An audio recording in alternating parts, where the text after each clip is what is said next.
I'm back. Hello. Let's start from the top. What is good, everyone? I hope there's even someone still here, because for those that haven't seen the 5-minute long stream from like 10 minutes ago, we crashed. We crashed, and we crashed hard.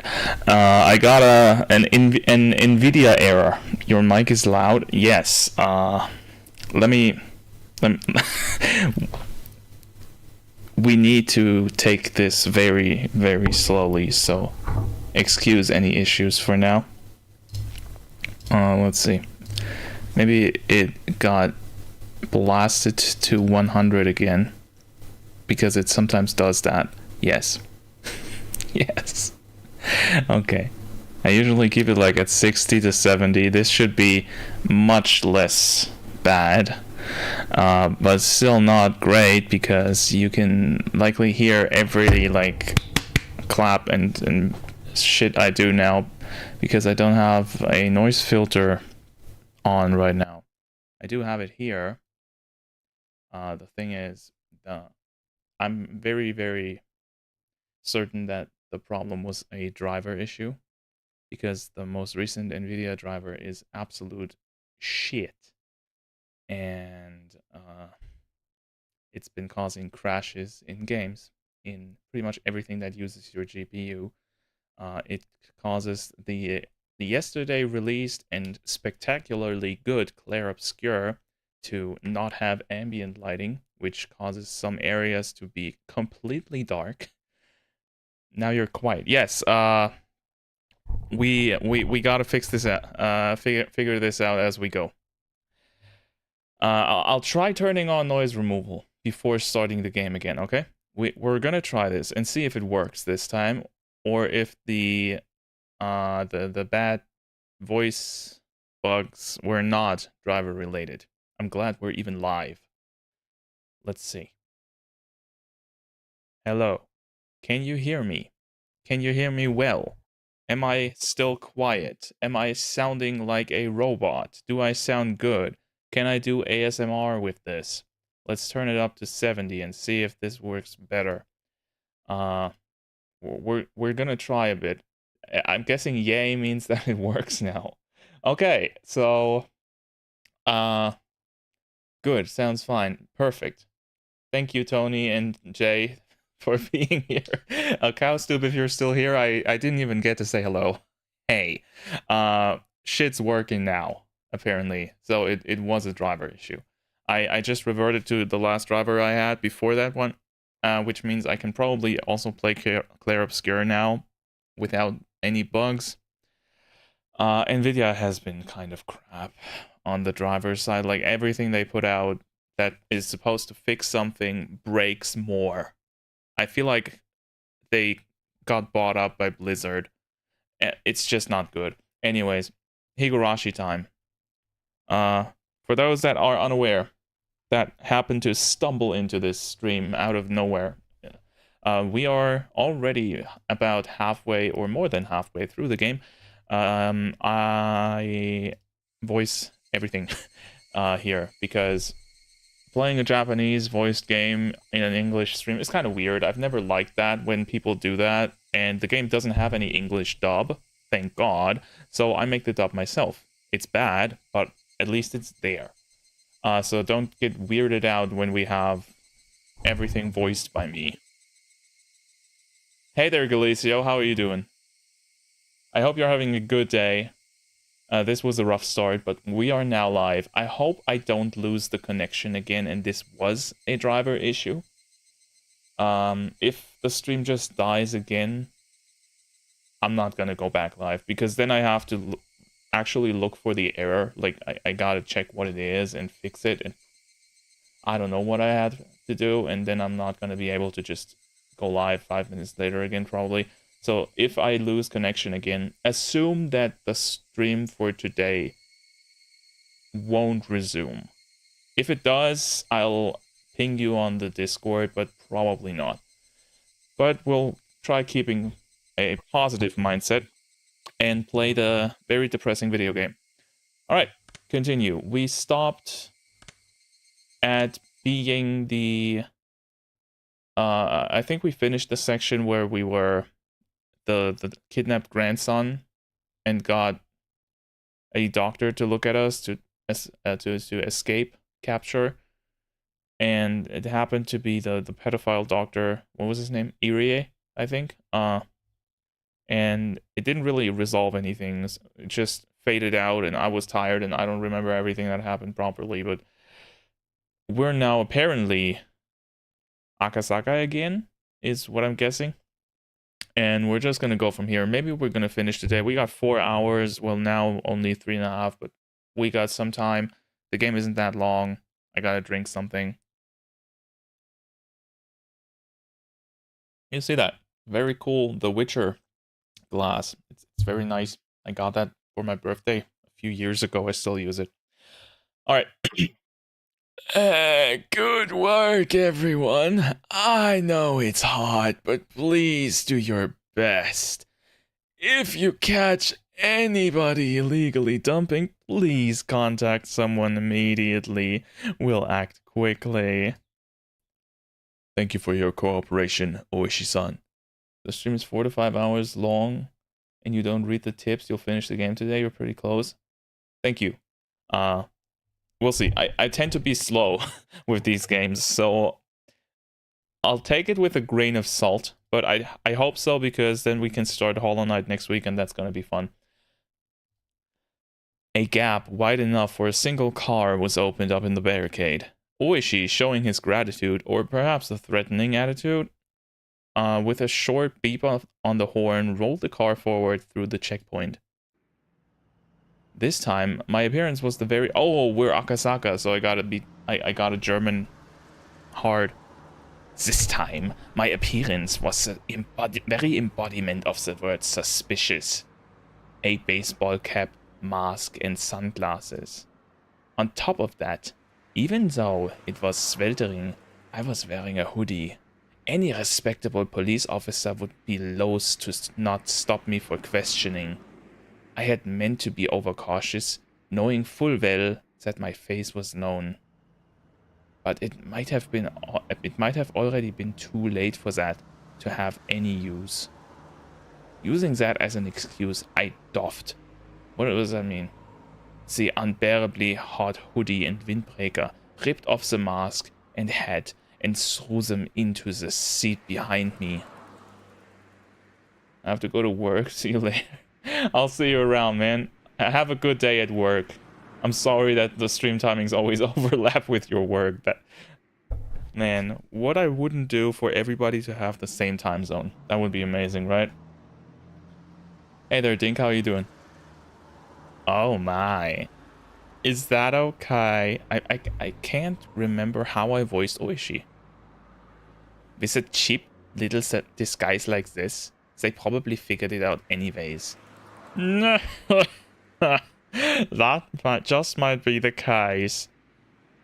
Oishi, probably thinking that my unexpected behavior was funny, continued to laugh. The beautiful and pristine scenery of Hinamizawa spread out before me. The village itself would have been quite beautiful if it weren't for the complicated circumstances surrounding it at the moment. I would absolutely love to take Yukie here for a drive one day. If you survive, because I don't think you will. Come to think of it, I didn't get a chance to call her last night. I played around with the idea in my head, but in reality, this village wasn't all sunshine and rainbows. So what? So your wife hasn't heard from you since you left on your mission? That's gonna perfectly not affect her pregnancy. And work from 7 a.m. to 2 p.m. Aw, damn. Damn, so well, at least you get home at a decent time so you can still have something of your day, right? Let's try to be positive. Starting work early can be nice. I had heard everything at the prefectural headquarters. At the heart of this village, the intelligence network that the three families wielded was, due to blood ties and regional relationships, unbelievably well organized. Their net spread not just around Hinamizawa itself, but encapsulated the entirety of the city of Shishibune as well. When I first heard that, somewhere in the recesses of my mind, I didn't take it completely seriously. How could a local organization out in the boonies here have something so grandiose? I couldn't deny that somewhere in the back of my mind I had ridiculed the thought. But not only were they really threatening the minister, but they had demonstrated they had a complete grasp on our movements, which were supposed to be top secret. I mean, they probably have a mole, right? It's not that complicated. They were almost like the secret police that controlled a small Eastern European country, like in some spy novel. The villagers here wouldn't bat an eye at getting their hands dirty if it meant fighting the damn project. I also heard something like that at the prefectural headquarters. Ah, now that you mention it, when I first arrived here, Oishi also said that this place was a war zone, didn't he? The residents of the village were at the same time freedom fighters, although by definition they were no different than guerrillas or a militia. They weren't protected by the Geneva Convention, but they also didn't have to adhere to those rules either. This place was more of a quagmire than any legitimate battlefield. A secret war was unfolding. I had to rip my hands off the parry button to make it here, so become grateful, perhaps, good sir.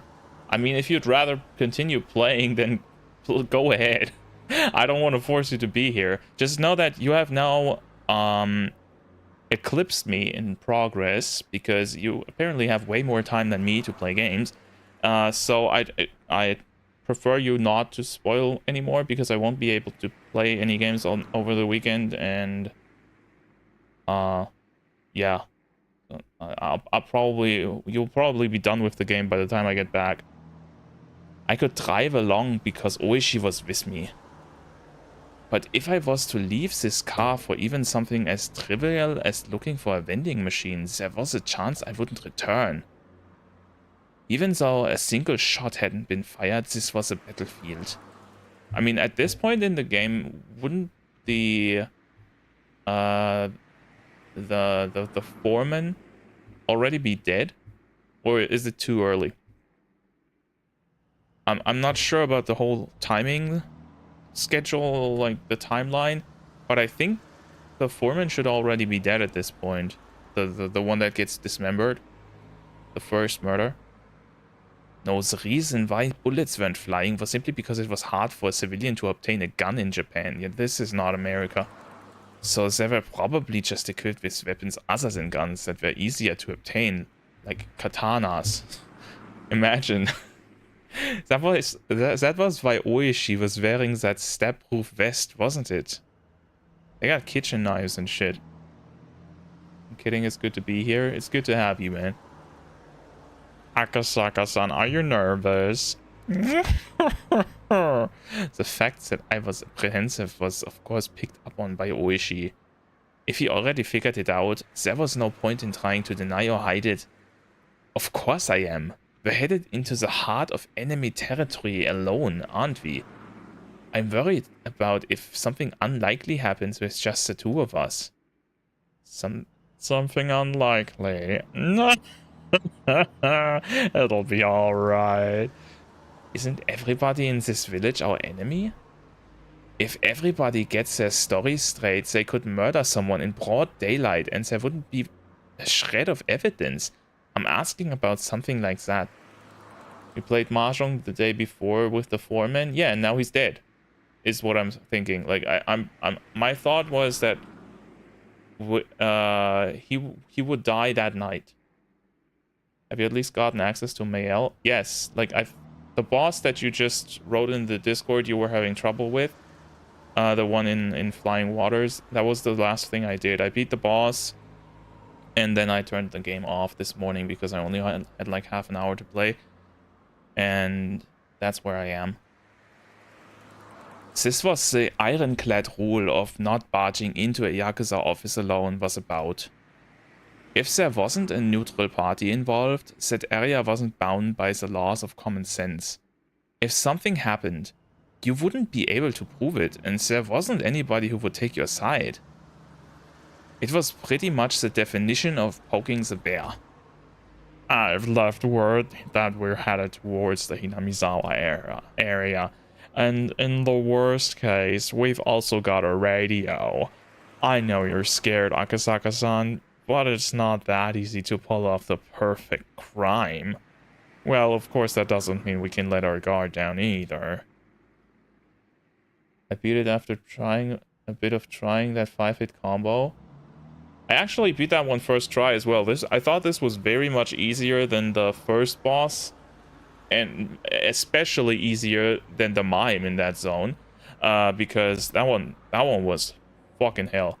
That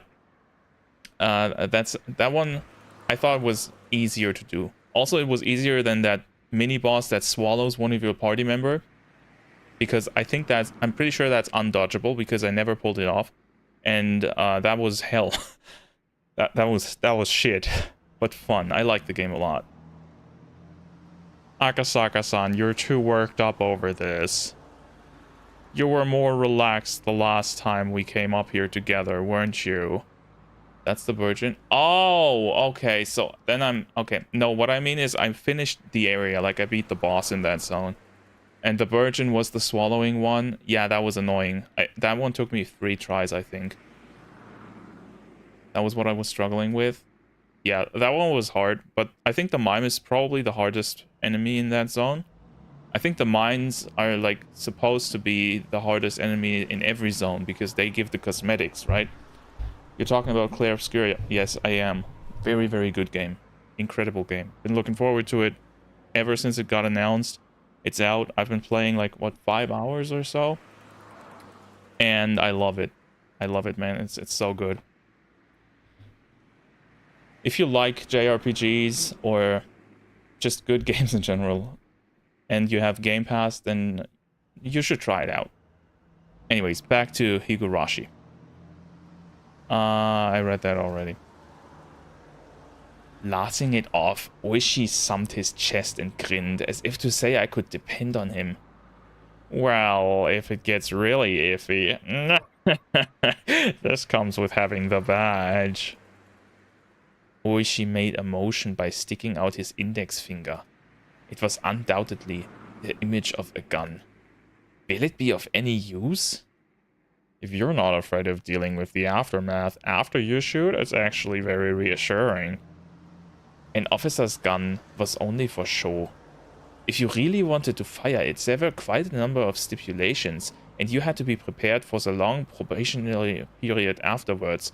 Yeah, people don't really know this, but guns in Japan are like an absolute taboo, even for cops. Like, they carry, yes, but they aren't really allowed to shoot in pretty much any situation. Like, if you're a cop and you shoot a gun, if you weren't in an actual life-threatening situation, you're probably gonna get fired. Same in Germany, by the way. We had a case, like, that was last year, I think, in a street, like 3 streets down from my house here, where someone went completely batshit crazy and attacked people on the streets with, I think it was a knife, and 2 cops came to the scene, and they got attacked by him, of course, and one of them shot him, and the dude died, of course, because he got shot. But that, I don't exactly know how it turned out, but that was a whole case. It went over for months in court and everything, and I think that the cop lost his job, because technically he was the overpowering force by having the gun instead of just a knife.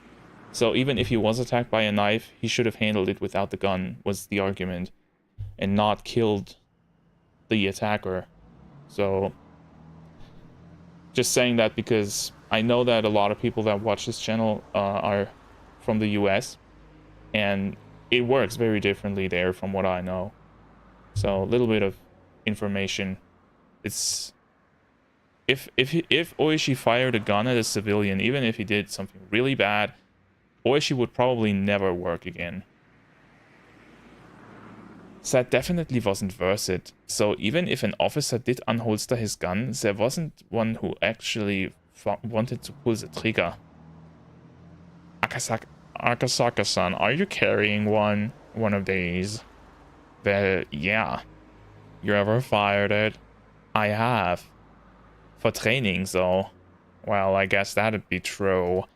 Well then, have you, Oishi-san? Me?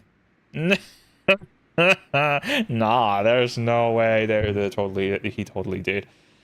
100%. What was this? I thought he was laughing at me because he had experience. The 2 of us laughed together. I've also never pointed the barrel at anybody. I've looked down the barrel of a gun a few times, though. Just being made to look down the barrel like that is enough to shorten your lifespan by about 3 years. Even if you had never fired a gun before, you couldn't even begin to compare the amount of experience Oishi had over me. I mean, yeah, because you're straight out of basically cop school, while this guy has been on the field in a war zone for what, like at least 10 years or so. At a time like this, I could only marvel again at how reliable Oishi seemed. Come to think of it, I didn't want to come this way in the middle of the day, but there was no way, for a car to get through other than here. Akasaka-san, just in case, put on the mask again to hide your face, please. What's the matter? Can you not hear it because of the air conditioning is too loud? I'll turn it off. Try opening the window. When I opened the window, a blast of hot air blew inside, and then I could hear angry yelling coming from far away. At that moment, the forest gave way on either side of us, and our view expanded suddenly. And there could be seen the Hinamizawa Dam construction grounds. The very front line for Hinamizawa village. We're absolutely opposed to the construction of the Hinamizawa Dam! The crackling blare of someone's voice sounded over an enormous loudspeaker. The roar of angry voices continued to rumble. The incredible volume had become a veritable sound cannon, spewing out its ammunition. The prefabricated side office was surrounded by 2 sets of high fences laced with barbed wire. I don't see any barbed wire though. Lined up in front of those fences were riot police and their vehicles, and surrounding it all were villagers. They howled out their protests against the dam as a single entity. Oh, there's not too many of them today. We're in luck. That's not too many? Yeah, when there's a lot of them, the crowd reaches as far as the road. You wouldn't even be able to inch forward in a car. At first, due to their overwhelming intensity, it looked to me like there was more people than there actually was. But upon closer inspection, there were at most 50 to 70 of them. That's still like half of the village, right? Like, don't they only have... Isn't it super small and they probably don't have more than a few hundred villagers? But the 6 or 7 propaganda trucks lined up that looked like they belonged to a band of thugs were a strange enough sight. The villagers were also wearing helmets and bandanas, as well as covering their faces with masks, adding to the oddity of it all. The propaganda trucks are praying their chorus, after praying their chorus, had their volume turned up even higher and began to flood the area with sutras. To say that the noise was downright violent wouldn't be an understatement. From this distance, it was still loud. The glass in the office was probably rattling from the noise. They can't do anything there but take it. Those riot squad guys, every one of them is wearing earplugs, but they're still having their hearing damaged. Poor sobs.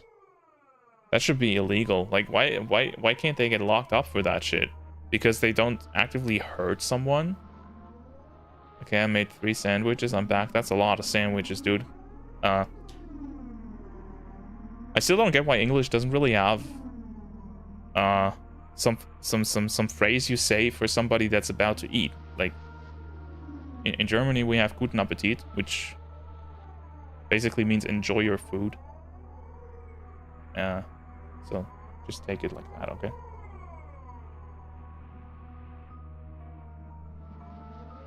Can't you do something about it with noise ordinance laws?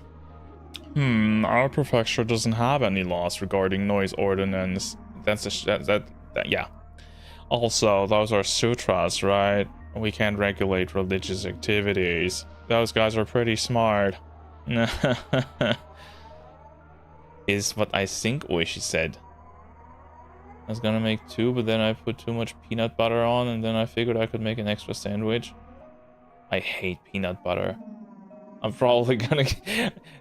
I know. Everybody loves that shit, but I don't. I kind of don't. Maybe I've not tried good one. Maybe we don't have good peanut butter in Germany, but the one I've tried, that was disgusting shit. Actually, no matter how tightly the window was shut, the booming sound of the sutras still filled the car. I couldn't even hear what Oishi, who was sitting right next to me, was saying. As the car approached the line of propaganda trucks, the blare became difficult to bear. It wasn't enough to just plug my ears with my fingers. I had to hold my head to keep my skull from splitting apart. How loud is this supposed to be? Can we get a decibel count, please? I kind of want comparison. If I had seen this terrifying energy sooner, I would have probably understood what Hinamizawa village was much quicker. Now I knew. They wouldn't blink an eye at sacrificing themselves in order to protect their hometown. Yeah, you gotta remember. Yes, it's loud for the protector squad and shit, but it's also loud for the people that are rioting, right? Like, they are also damaging their own hearing. Script also hates peanut butter. Dude, I may be unbased, but at least I don't... I have no counter argument for that, man. Like, peanut butter is just not common here, especially not with jam. What you guys... what I know some people do. Ugh. No, thanks. No, thanks. I'm sticking to my potato salad for tonight. That was good, by the way. Very nice. I made that well. So goddamn noisy. Shut up! My head throbbed and felt like it was going to split apart. My eardrums crackled, and on top of it all, I felt like I was going to throw up. With the road crowded with the throng of squatters, the propaganda trucks, and the riot police's vehicles, it was in no way easy to get by. Even if you tried to shoo the squatters with the car horn, they were also wearing earplugs, oblivious to noises from the outside world, and wouldn't easily move. The car could only inch forward at a snail's pace. So like German Autobahn. Even then, the car eventually got through, starting to leave the tumultuous noise behind. There's an illegal combo. Isn't that normal in America? Peanut butter and jelly? Are you eating a sandwich with peanut butter and seafood? Ugh. I think he meant both separately, because that sounds fucking disgusting. Oh god. Oh my god. I mean, I don't like either, but I could tolerate eating them like as a singular thing, but surely not together. Fish with peanut butter. Oh my god. Holy shit. Bah. Oh. Yeah, maybe I'm not eating anything else today. Hey, the old the old guy that was playing mahjong with us last night, remember him? I remembered that there was an older person who didn't exactly mince words. The guy called Oishi old man. There was someone like that. You see, he's the foreman of the main construction site. He's probably holed up in that prefab building trying to work while irritated out of his mind. Poor fella. You wouldn't be able to stand it if it's like that every day. Yeah, there's no end to the number of people who can't handle it and quit. But every time that happens, their wages go up, so I won't say it's in vain. Even having to deal with all that noise and hostilities, they still made a wage that Oishi found enviable. Yeah, I mean, I guess, because there's gotta be a reason to work there, right? That's the thing. Like, if a job has to get done, and a company doesn't have anyone that wants to do it for the money they offer, they have to raise the money. Like, they have to raise the wages. They have no other choice. At that point, the employee is the one in power. Sorry to ask, what is happening with the noise control? Yeah, basically, this is the first time we actually see the rioting in front of the damn office. And it's so bad that people are quitting over the noise. Oops. Damn it, these guys. Can they hear or can't they? A group of squatters were in the way of the car. Oishi, sufficiently annoyed, laid on into the horn, but there was no indication that they were moving anytime soon. In this din, could they not even hear a car horn? No, they're totally aware, I guarantee it. Or did they hear it and were being malicious? If there were any riot police nearby, they would have made people move, but it just happened that there weren't any near. Ah, jeez, wait a minute. Oishi opened up the door. Now he's gonna pull the gun. That'd be so funny if they made a big deal out of pulling the gun and now Oishi's just fucking annoyed at the rioters and goes like, hey, come on, I'ma pop you. The hot air and even more heated roar of the crowd spilled into the car. Oishi said something as he grinned widely, but I couldn't hear what it was. He was getting them to move. Something like that? Oishi stepped out of the car and closed the door. The din faded slightly. I stared blankly as Oishi headed towards the group and started some sort of conversation. Maybe we'd find the minister's grandson at Takatsudo. At the very least, I wanted to find him there. Find him and slip the cursed bonds of this incomprehensible village. I could only pray. At that moment, a shadow was suddenly cast over me. Somebody was standing right outside the passenger side window, blocking the sunlight. I spun around, looked up, and realized who the backlit figure was. Is it Rika? Oh, shit! Oh, okay. I did not expect to be right. She's like what? 100 centimeters tall Like, how can she block sunlight from someone sitting in a car? She'd have to be like 150 or something. Forgot about the bobblehead Rika. Yeah, she's creepy now, by the way. But I still like, look, this is her. You remember the creepy faces of all the characters in the game, right? And this is hers apparently. And I just still find her cute. I don't know what to do, man. This is not creepy. Not to me. She just looks like she's kind of annoyed. It was a girl, but her voice is insane. Like, if you haven't done that, you should go back to the stream from last week and check the scene where she goes creepy. Because the voice, we checked out the voice difference between normal Rika and creepy Rika, and it is so fucking insane. Like, she does such a good job. It was Rika Furude. The girl stared down at me with a bored look in her eyes. I didn't have any justification for it, but I felt like I had been found by somebody I shouldn't be found by. To fill the silence, I raised my hand as I mouthed a meek greeting. Of course, there was no way she heard my small voice in this clamor.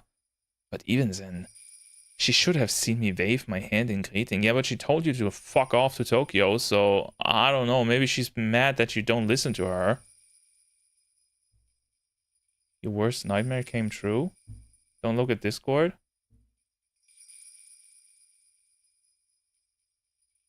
What?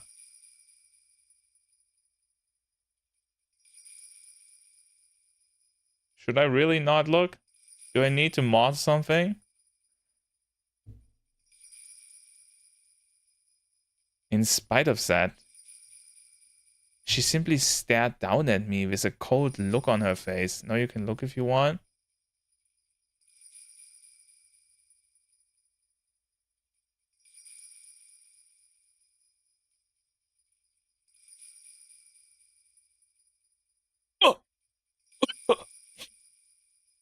Oh god, I almost threw up. That was mean.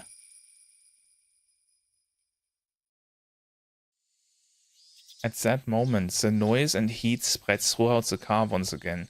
Oishi had returned to the driver's seat.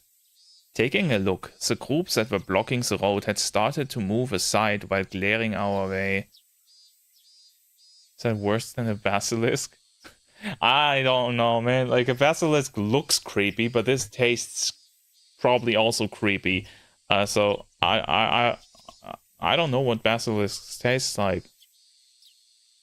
Probably like chicken.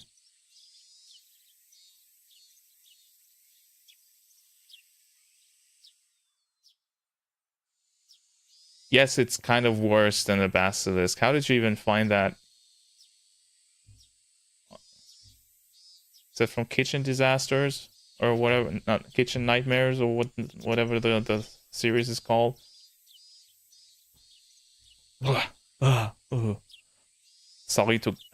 Sorry to keep you waiting. Shall we go? Oishi registered the figure of the girl behind me.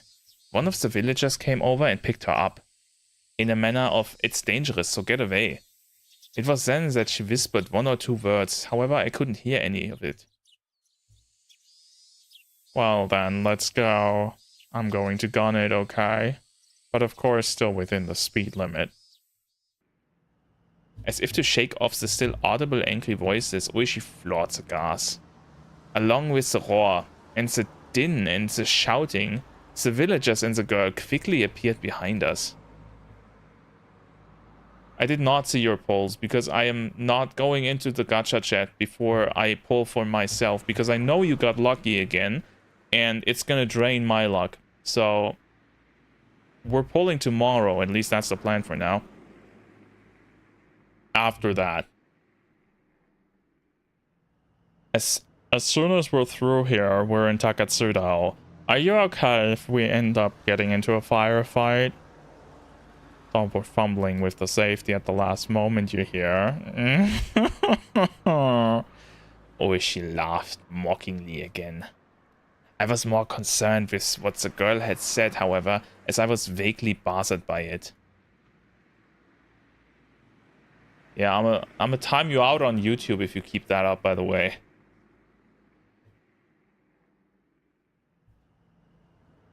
You know, there's a saying in MMOs that the worst player always gets the loot. You can probably guess what I'm trying to say. I feel like this is kind of true in non-MMOs as well. What was she trying to say with that apathetic and candid expression? Suppose it's normal if you're nervous from here on out. But if you don't deal with it, there's a chance you might do something rash. But there was no longer a way to confirm what the girl had tried to tell me. It might have been that the girl who warned me to go back to Tokyo again, or else was saying to me who was here now, ignoring that warning. Even though I warned you, what a fool. I had the feeling she said something like that. Why cut her off like that? Like this is around where she probably got cut open in the last game. Is that to be on purpose? Still haven't gotten 2.0 drip yet. Well, we kind of got it in the game, right? Or have you not done the story yet? Probably not, because I already finished the story.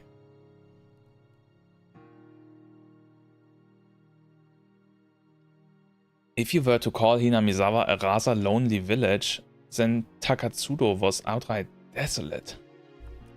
For your everyday city boy like me, I just couldn't understand why anybody would force themselves to live here. By the way, this theme has been playing a few times over the course of the games. This sounds so much like Zelda to me.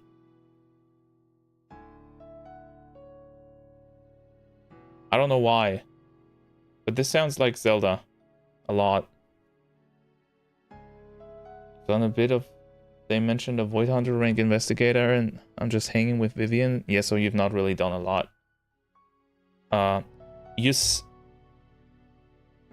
Let's just say that after the whole Vivian thing and the story, the epilogue is over, they kind of lean into like another half hour or so of setting up 2.0, which I thought was pretty nice.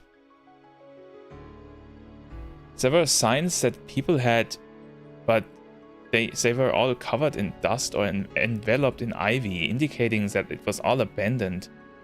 People really lived in a place like this, didn't they? Well, it was a long time ago.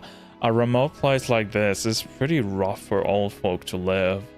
And the younger people probably wanted to try living in a more suitable place. If there's nobody left to take the reins, all that's left is this.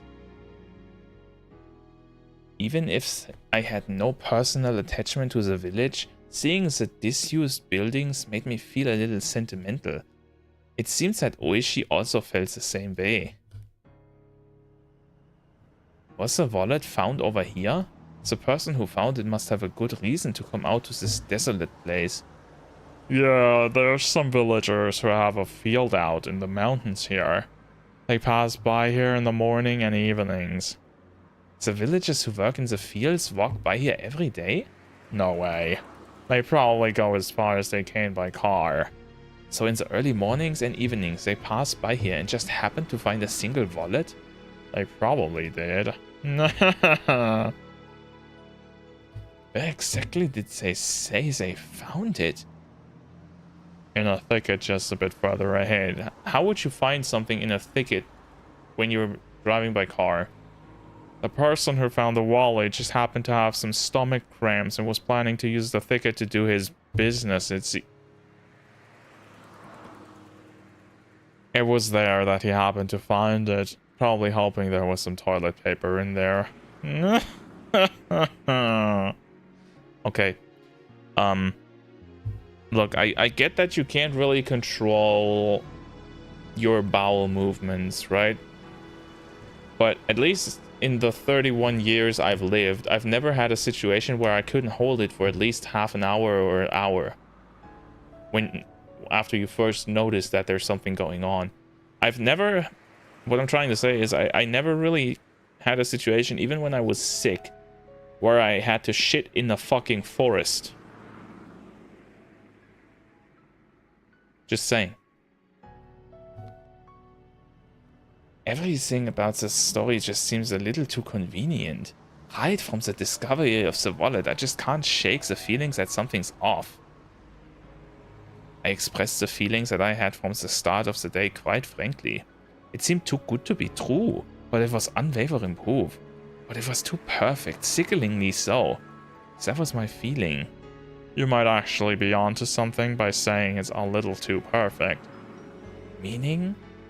The truth is, I heard a little something from a friend of mine in the 4th Division, where Oreo Sonozaki referenced the kidnapping of the minister's grandson. She referenced it? It's been several days since the minister's grandson had been kidnapped. Poor boy. It'd be nice if they let him go soon. It seems that old Oreo muttered something like that while on her veranda. And that little musing was conveyed to various people working deep behind the scenes at the Sonozaki family. Right?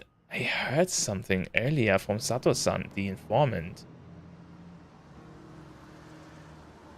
Most of the time, if you just ignore it, you stop feeling it. Yes.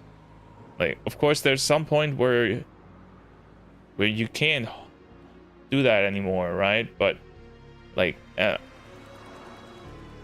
I'd say the average human can probably hold for like half a day, or maybe even a full day, if they want to. So yeah, this seems very, very convenient to me. So I'm thinking they are trying to lay a trap for the police here, or for Akasaka specifically, because something, I don't know honestly what he did. He hasn't really done anything to the village in my opinion, but this is Higurashi. They need a reason to kill him off, because what else would there be in terms of reasoning of why we have not heard of this dude a single time before this game? He has to die, right? He has to be dead or disappear. Maybe an older dude would have issues with that. I don't know, man. I'm an older dude. And I don't have issues. So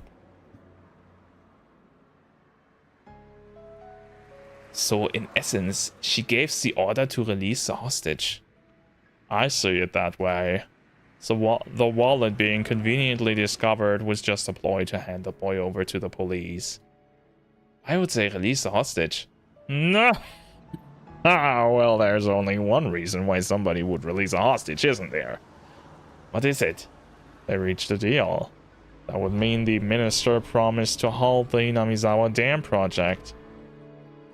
But why would they still riot then? The dam project will definitely go away. At that moment, those words that the girl had said resurfaced in the back of my mind. In the end, it was turning out exactly as she had proclaimed. That young girl knew the circumstances. She knew everything about this kidnapping incident from the beginning to the end. Akasaka. The girl unexpectedly called my name. What is it?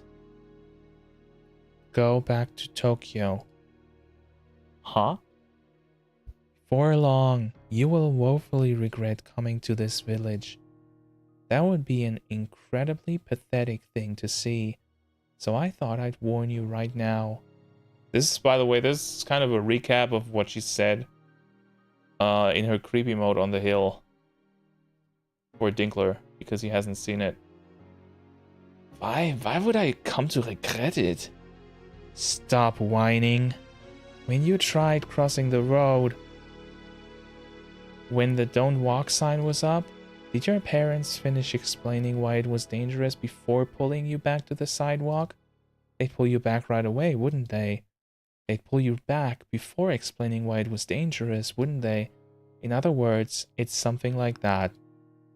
The girl who knew everything from start to finish had warned me in the beginning. Go back to Tokyo. Akasaka is such a coward.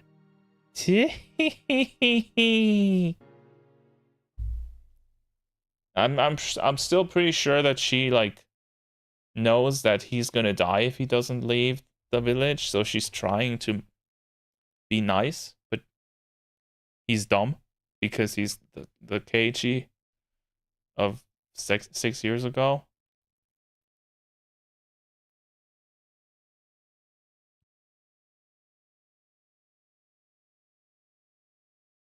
We'll probably find the boy, but what happens afterwards will probably be a bit of a problem.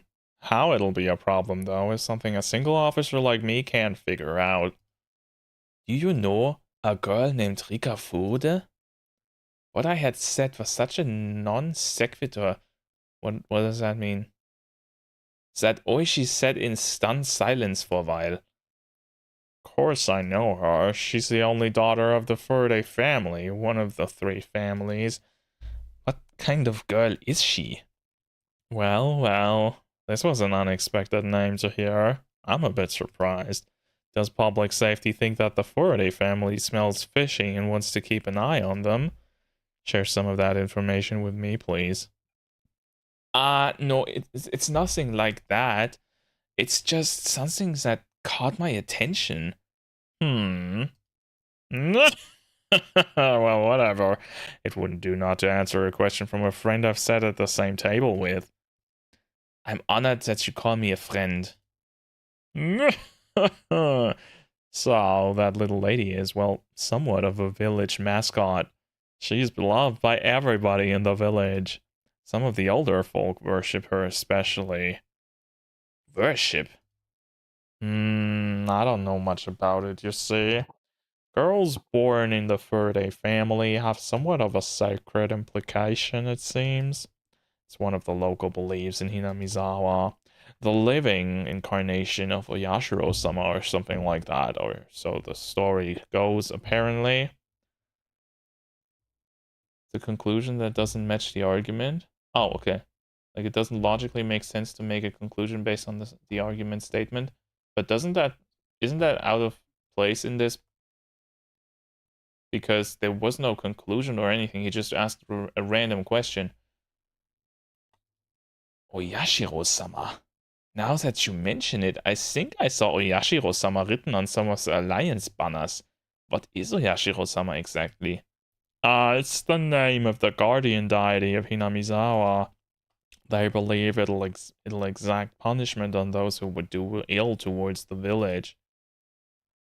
Well, if there was such a convenient god around, the guys at the dam would have been long since been done in my divine justice. Luckily, nothing like that has happened to anybody just yet.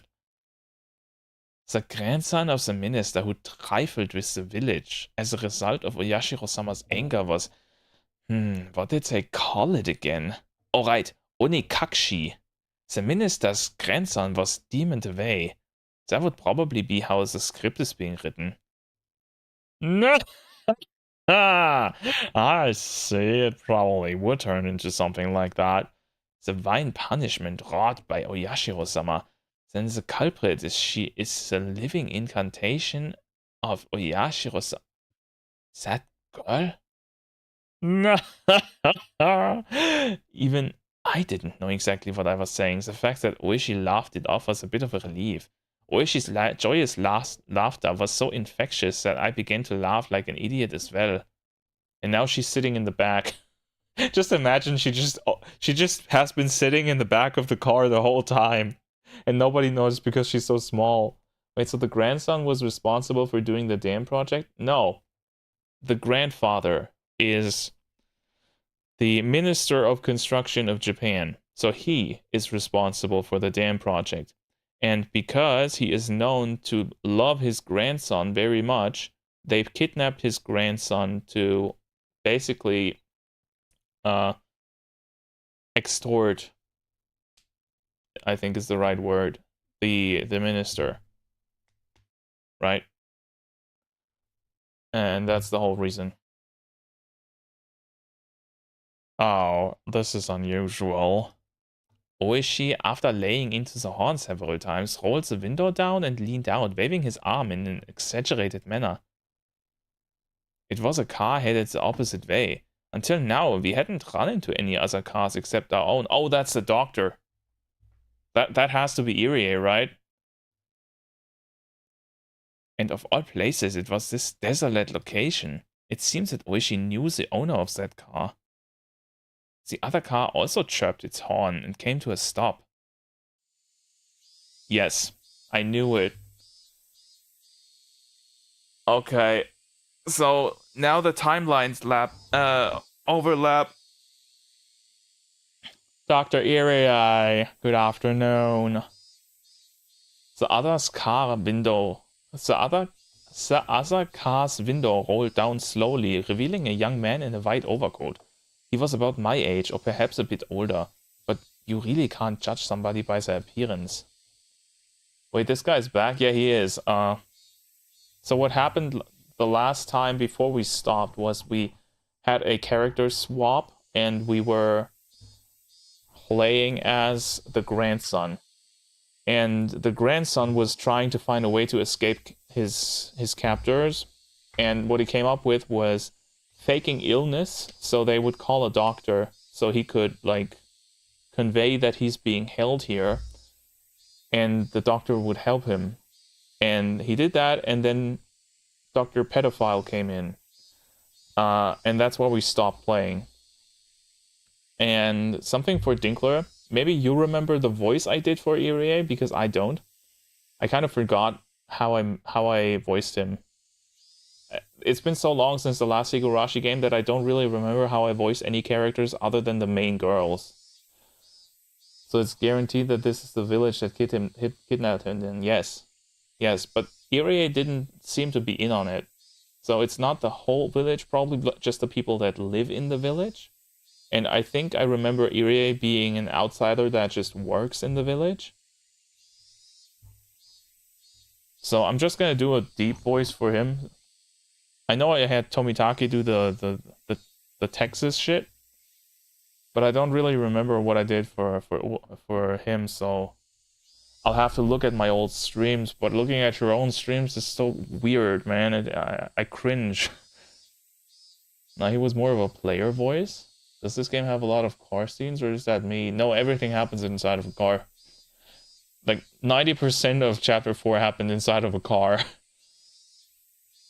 Why, if it isn't Oishi-san, good afternoon. Fancy meeting you here. That's my line, Doctor. I never thought I'd see you here. What happened? Oh, nothing. Just a little house call. Alright, I think I did like a bit of, like a slightly gay player voice. No, everything is in a fucking car. True. Oh, really? Was it an emergency? No, nothing quite that serious. Thankfully. It's always for the best when the patient gets better without the need for medical care. I'll take my leave here. If I don't get back quickly, my staff will be angry with me. No! Being the head of a clinic must be tough. Well then, take care. Also, that car is gonna get pinged by the cops in seconds if he has no retro or license plate. I mean, of course he doesn't, because if that that's just game logic, okay? The young doctor named Irie, after gesturing his farewell, drove forwards and soon disappeared around the corner. Oishi also drove forwards, but soon came to a stop again. He pulled out a worn mapbook from the dash. His expression didn't have an ounce of irreverence. He was perfectly serious. What is it? The clinic shouldn't be making any house calls today. It must have been quite an emergency, or otherwise a patient with some extenuating circumstances. Oishi flipped through the pages, opening up to the map of Takatsudo. After that, he took a look around and started to figure out what our current location was. Are you saying that emergency is suspicious? Didn't I say? There's hardly anybody that lives in the Takatsudo area. The road we're on right now is here. Dr. Irie came from this direction. Having no sense of our surroundings, I couldn't digest anything about the place he was indicating on the map. We're heading towards the spot where the wallet was found. By the way, that's over here. But see, if you're heading to one of the few residences in Takatsudo, it's the wrong road. Meaning Dr. Irie came from a direction where there are no residents? As long as somebody working in the fields between these mountains didn't collapse. But if somebody collapses and you call a doctor, normally you'd bring them back with you for a more detailed examination. But just now, Dr. Irie said it was nothing serious. And it didn't seem like anybody else was with him in the car with him. Speaking of license plates, when I was driving to the movies, I was behind a car with a license that said, "I love watching anime with senpai," and the license plate said "Ara Ara." Dude, this is so weird to me because in Germany you can't just modify your license plate however you want, like in America or apparently New Zealand. We just get a license plate when we buy a car, and that's the license plate for the car. You can get a new one if somebody steals it or something, or if it's illegible. But other than that, it's just you get one. I think you can get a new one from a pre-described list of free signage, like of free potential plates. But other than that, it's just everything is regulated here. So I have my license plate. Funnily enough, it spells out mage with a bunch of different stuff, so I didn't just dox myself. So I'm happy with what I got, but still it's kind of weird. Dude looked exactly like I would imagine him to look based on the license plate. Okay, that's good. At least he's self-aware. Oishi didn't say any more than that. I also said nothing more. That doctor just now examined a patient close by. Only that. The noisy radio had suddenly gone quiet. The sky had just as suddenly turned an oppressive color. Yeah, that means you're about to have a boss fight. I played a lot of Souls games, I know that. As Oishi mused that it might start to rain, a torrential downpour started, as though trying to not disappoint him. Eventually, Oishi stopped the car. The only sounds to break the silence were the percussion of the rain on the roof and the sound squeak of the windshield wipers. Let's do a bit hush hush, shall we? Starts raining, you gotta parry the raindrops. I still find it a bit confusing in Clair Obscur that you can literally parry everything. At least I haven't had a move that you couldn't parry yet, outside of the eating a party member thing. Like, you can parry magic and everything. It's weird. I like that you can, but it's unusual, let's say it like that. Normally, magic damage is treated differently in RPGs than physical damage. Saying that in a quiet voice, he exited the car without an umbrella, careful not to make any noise. Oishi leaned over, indicating the other side of the thicket. He was pointing to a prefabricated shed and a car that was parked beside it. Parrying is better in every way. I'm doing a no-dodge run. I refuse to use dodges. I'm gonna say this in the review for the game. I already noted this down because it dawned on me as soon as I saw how this system works. I think they made it in a very smart way where dodging is basically the tutorial for finding the parry timings, right? I mean, people like us who are used to action RPGs and parrying, they can probably pick up on it fairly quickly. But the idea is that you can dodge, and the timing for dodging is easier than for parries, but they're still the same timings. And if you get a perfect dodge, that's the same timing as a parry would be. So you know as soon as you figured out the perfect dodge timing for any move, you know, okay, this is the timing I need. Hello, Kiriko. This is the timing I need for parrying. So you can safely basically practice perfect dodging, and as soon as you have the perfect dodges figured out for a specific move, you can just press the parry button instead and you're gonna get the parries. I think it's a very smart way of doing this. It doesn't make dodges useless, but it's still better if you parry from the beginning if you have a decently high chance of pulling it off. He was pointing to a prefabricated shed and a car that was parked beside it. The car looked obviously well cared for. It wasn't a vehicle that had been left there for several years. What's that shed? It contains equipment used by the Forestry Service. I heard that they don't go near it except during summertime. Does that car belong to somebody from the Forestry Service then? Don't know. It doesn't look like an official vehicle though. Kiriko, what are you doing to my monitor? Kiriko, can you stop? She's rubbing her head against the monitor. I can't see half of the text. This is weird. Why are you doing that? Okay. Wait a second. Okay. Turn off the background. Now she's doing it from behind. Look at that. Why is she doing that?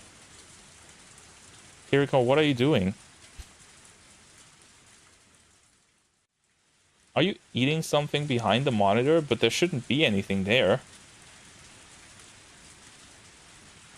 Yeah. What now? My parents found an adapter cable to shoot through, so I gotta reinforce my door. Welcome to the club. So Kiriko, what is wrong? You okay? Well, oh, that's what you were doing. It's the backlight for my monitor. Can you like wait a second. Wait. Oh shit. I'll be right back.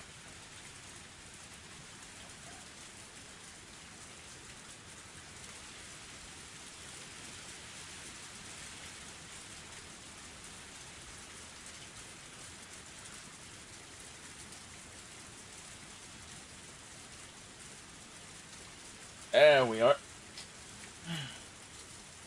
Why are you such an asshole?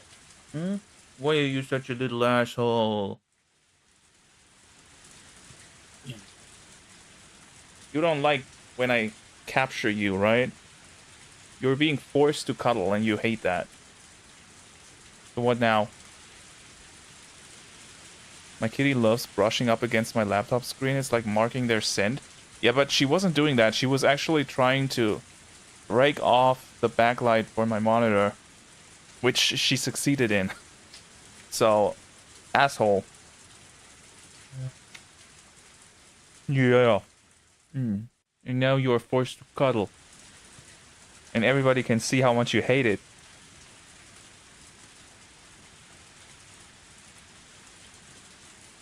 So what now? How will you escape?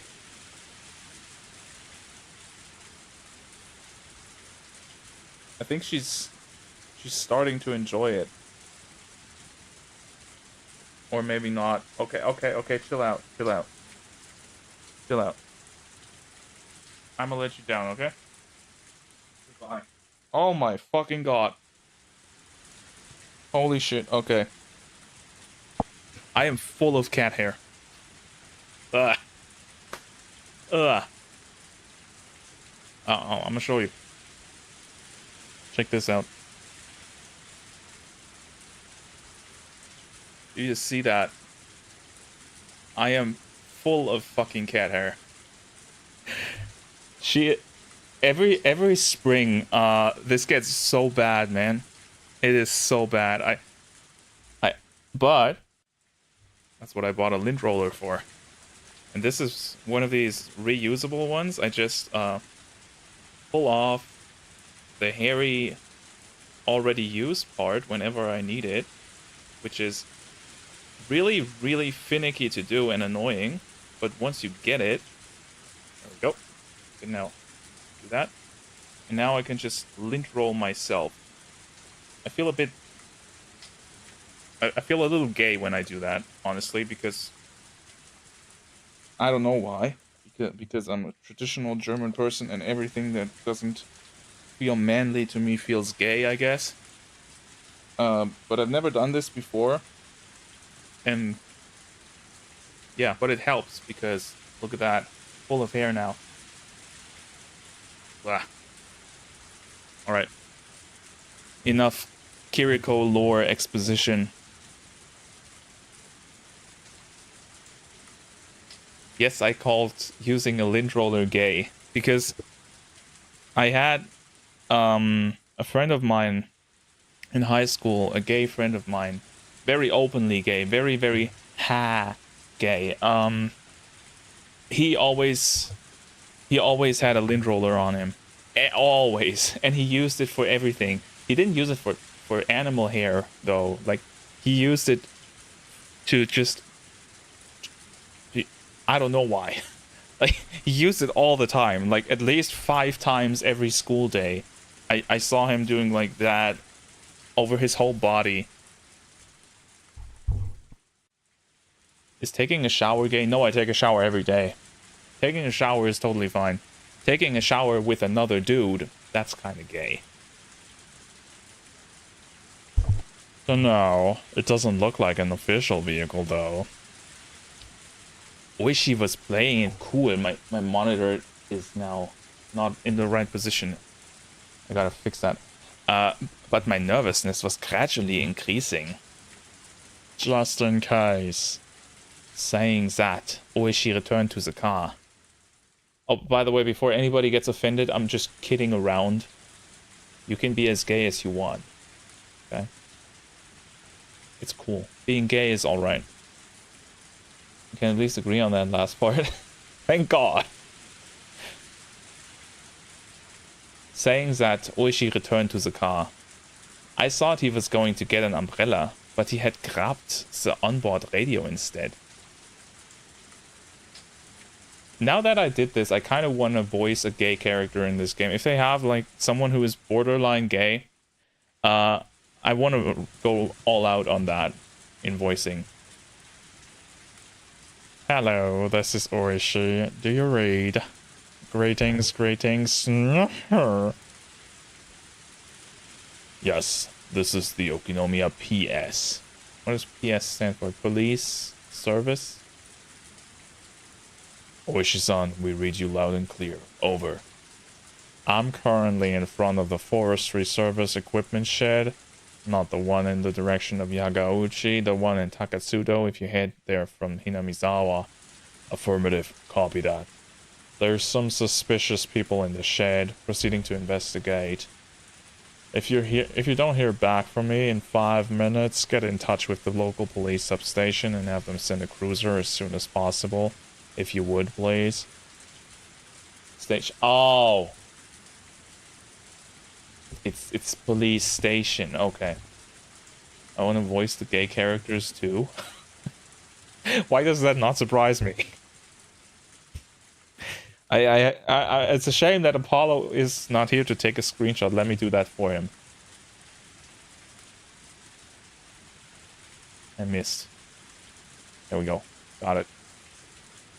Immortalized. You are very welcome. I feel like voicing Akasaka in that fake German accent is affecting my actual English. Well then, shall we go take a look?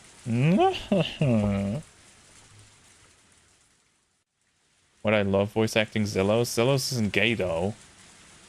At least, not really.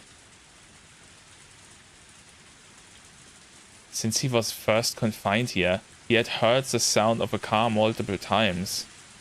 So he just thought the far-off sound was more of the same. However, the reaction from his captors was until now something he had seen before. Oh wait, we're in the... I can voice this normally. I'm not Akasaka right now. They jumped, reacting as if shocked by a jolt of electricity, and pressed against the window, cautiously peering outside. They stopped. Somebody from the forestry service? This is bad. Yeah, looks like a cop to me. One of the copters lifted the boy by his collar and pressed a blade against his cheek. Hey kid, keep quiet for a bit. I think you know this, but if you try and shout, there'll be problems.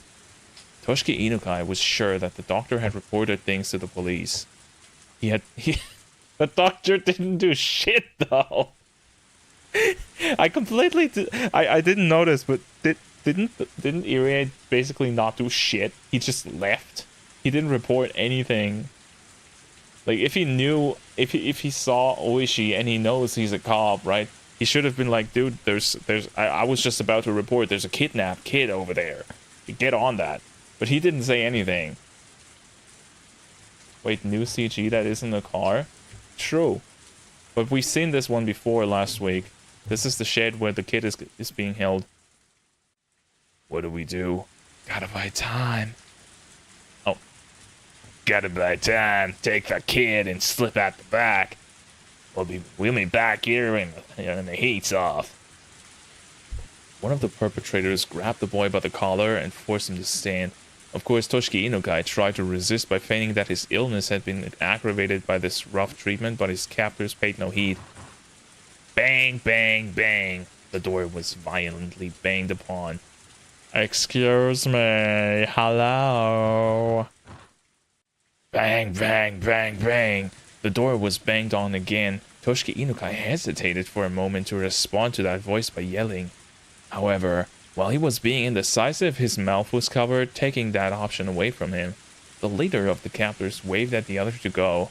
The younger perpetrator nodded in response, and while keeping the boy's mouth covered, started heading towards the back door. Yalla, do you need something? How do you do? This is the police. Would you mind opening the door? This sudden rain has us in a bit of trouble. I'll just open. The moment the lock was undone, Oishi forced the door open, and with a gleam of menace in his eyes, he pushed the man aside as he stepped into the room. Then in the small and empty room, he was able to quickly discern that the boy he was looking for was nowhere to be seen. I heard this was an equipment shed for the forestry service. There's nothing here at all. There was nothing inside the room that would indicate this was an equipment shed. There was only a mountain of blankets, indicating that somebody was sleeping here alongside empty food packets strewn about. It's been empty for quite some time now. Never seen no equipment shed. No, never seen no equipment stored around here. But this is the forestry services building, isn't it? Are you from the forestry service? How about your police? The two of them glared at each other suspiciously. Both Oishi and the man steadfastly refused to reveal their identity before the other did. The man, judging from the sharp look in Oishi's eyes, realized that it would be hard to talk his way out of this one. No matter what he said, the most time he could buy would probably be only a few dozen seconds. Only the sound of rain filled this tense moment. Just then, they heard the sound of a struggle from far off. Oh, is Akasaka throwing down? Oishi had a hunch. There was no doubt that Akasaka, who was circling around back, had run into the perpetrators who were trying to slip away. As Oishi thought that, the man in front of him reacted a moment faster. The man swung with an attack that was more intended to obscure Oishi's vision rather than actually hit him in the face. Seizing his opportunity, the man aimed a kick at Oishi's groin without any hesitation. That's cheap. We don't do that. But he missed his mark and was unable to land a critical blow. The man, trying to pin Oishi, grabbed him by the base of his neck with both hands and fiercely tried to push him down. But as Oishi fell backwards, as if kicking the man upward, he dug his foot into the man's midsection. The kick-ass music, yeah, finally. I hope this is loud enough. With that leg acting as a fulcrum, the man was flung by the falling Oishi as if by a circle throw. The two of them squared off in the pouring rain. Isn't this interesting? You wanna go? Because the game has been played mostly in the car, we have seen very little sprites, by the way. So I was just very surprised that Oishi's sprite suddenly turned up. But it should, right? This game is 80% background art, let's be real.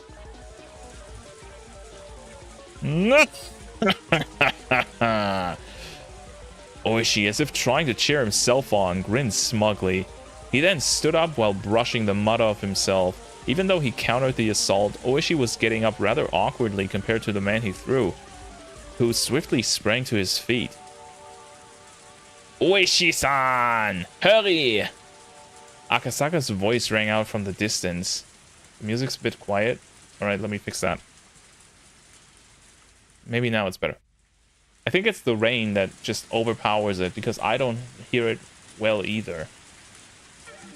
Judging from the distress in his voice, he was already engaged in a fight and wanted Oishi to reconvene with him. But Oishi's hands were full as well. Akasaka-san, sorry, but can you wait a bit? The man raised both fists into a stance that hinted at him being acquainted with karate or some other form of martial art. Of course, Oishi, as an officer of the law, was decently versed in judo. He also had the moxie to have been through his fair share of fights before. Because of that, he could tell that the man in front of him was quite a bit better at fighting than he was. Ah, damn it. Thinking that this was going to be easy just because the order came from the Sonosaki family to release the hostage had been a big mistake. You're pretty good. It's been a while since I got this worked up.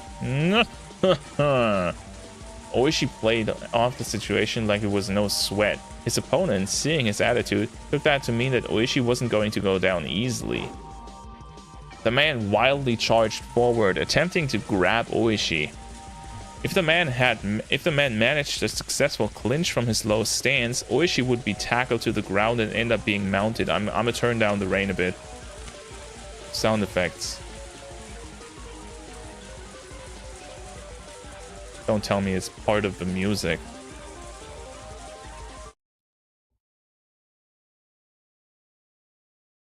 Fuck. Sorry, guys. No music for you. The rain is just too loud. I can't do anything against it. While Ursula appears. Hey there, Ursula. How you doing, man? It's very early for you, isn't it? Or have we been streaming that long? No, we haven't. No, we haven't. It's actually late o'clock. 1337. What the fuck? Rain is not part of the actual song. Apparently it is now. It was something you saw often when children fought, but it really was a bad position since you couldn't do much once you were in it. Oishi, responding to that move, also lowered his stance to collide with the man head on. I'm waiting at work to clock in. Oh, do you have the night shift? The moment they clashed, Oishi grabbed the man's lapel. As he yanked the lapel upwards, he smashed into the man's solar plexus with the elbow of the same arm. It was a move from Oishi's own personal brand of brawling judo. He then grabbed on with his free hand and attempted to throw his opponent with both hands. Wait, solar plexus as in... Yes, the solar plexus as in the part of the body. And also a rogue skill in WoW. It has nothing to do with Yakuza. But the man lowered his center of gravity and swung his arms in a large arc, entwining them with Oishi's. Not only that, but he had forced both of Oishi's elbows to the outside, and Oishi, now in an awkward position, was in danger of exposing his back with his hands still clutching the man's chest. This guy practiced Aikido or grappling, didn't he? Oishi, cursing the fact that his fingers were twisted into the man's shirt and couldn't get away, released his grip. But he was still in the awkward position of being bent over. And on top of that, at 0 range, the man was able to read Oishi's movements completely as he tried to squirm his way into a better position. And then took the palm of his hands and swiftly clapped them over both of Oishi's ears. Ah. You don't do that. Ouch. Okay, that's nasty fighting. That's not Aikido, that's just brawling. The Oishi drop. Early morning, I clock in at 5 a.m. Oh, gee. Then, good morning to you, or good night. Ah, clapping the ears in any other martial art except for self-defense was basically forbidden. Karate and Judo didn't recognize it as a legal technique. It was that much of a simple and dangerous attack. Oishi raised both his hands as he tried to reflexively clutch at his own ears. But before that could happen, the man wrapped his arms around Oishi's neck. His thick biceps clenched firmly around the base of Oishi's neck like a vice. Oh no. Are we dying? He got thunderclapped? He did. Oishi instinctively thought he was going to be killed. After all, it wasn't hard to believe that a man like this, who was accustomed to fighting, could crush his opponent's neck from this position. But his opponent didn't do that. He had chosen to keep hold and force Oishi to lose consciousness. That's why Oishi, at that moment, even though his face was twitching, was grinning widely. Even though his opponents had a chance to kill him, he didn't choose to. He was thinking, this guy has no intention of killing me. However, even though that might be the case, the man's hold on his neck was by no means gentle. I don't know if you've ever had somebody clap your ears completely, but it's actually the worst. I grew up in Germany with other German kids in a time where playing outside and fighting among boys was still very much the norm. I am surprised my ears survived past 10 years age. Having the experience of being taken down countless times in judo during his student days, Oishi was utterly resigned to the fact that it was over. But then Akasaka comes in and saves him or something. Or not, okay.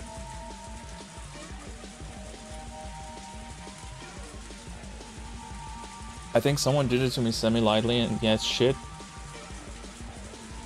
It's that bad. Okay, you gotta think of it this way. Your ears are basically the center of your your balance, right? So when somebody does that and claps both of your ears at the same time, with like if they manage to trap the air, this could pop your eardrums. And if it doesn't, it still rattles your eardrums enough to make you almost lose consciousness. Like, you get completely thrown off balance. You don't know left from right anymore. And it takes a long while. It's basically like getting flashbanged. And it takes a while to recover from that. It's very cheap. And it's also very dangerous because if you do it wrong, you can seriously hurt someone. So if somebody does that to you in a fight, they are the absolute asshole. Yes, it messes with your head because it also affects your hearing, and your whole center of balance just gets completely fucked for a while. It's what we call a bitch move. Exactly. Exactly. Like, if somebody does that, like, when we were kids and somebody did that, they were exempt from being your friend. Like, you didn't want to have anything to do with those bitch move users. And at some point they'd probably apologize and you'd be like, yeah, okay, it's fine. But then they do it again and then you clap them. Like, then they're gone. No hitting the ween and no hitting the ears or head. Yeah, if you fight like body blows, right? Donkey Kong style. But maybe like cheeks, right? Or nose. Nose is also pretty off limits. But something like hitting the eye or hitting the ears, that's a no-go. I think bitch moves are fair game in a self-defense context, but in a proper fight, hell nah. Yeah, but we're talking like sandbox fighting, right? Like kids fighting on the playground. You're not doing self-defense there. Right? Of course. Oh, I forgot to read this. Akasaka was finally recovering from the intense pain of being kicked in a rather sensitive area. Oh, he also got bitch moved. Nose can literally kill you if you hit it at the right angle. Yeah, because the bone can move into your brain. He had bumped into the captor carrying the boy at the back entrance. He had seen Toshiki Inukai's picture plenty of times, but wasn't able to immediately ascertain if the boy in front of him was the real deal, with his mouth covered in packing tape. Also, with his limited experience, it wasn't hard for him to panic over how to deal with the situation. Isn't he 1 against 2? Of course, the perpetrator didn't overlook his momentary lapse. His kick landed squarely in a critical spot, with Akasaka not even having time to call for help. As the man flung the boy over his shoulder, he headed towards the front of the shed. But upon hearing Oishi's bellowing voice, he gave up on going in that direction. He then dashed off towards the forest, as if the weight of the boy slung over his shoulder wasn't even there. Akasaka was lost for a moment. Meeting up with Oishi, who was fighting with the enemy, was by far the safer option. But he couldn't just lose sight of the fleeing man. Bro, why can I not join member on mobile? You don't have to do it, man. It's fine. I appreciate the thought, though. You are in Toshiki Inukai? Yeah. Okay, it's fine. This is not the boy I'm looking for. See ya. Akasaka stood up and chased after the captor's back. He ran through a short thicket, branches and fallen leaves crunching underfoot. The tips of branches raked and clawed at him, small scratches inscribing themselves on his body one after another. He kept on stepping into puddles and mud, and his shoes were soon filled with murky water.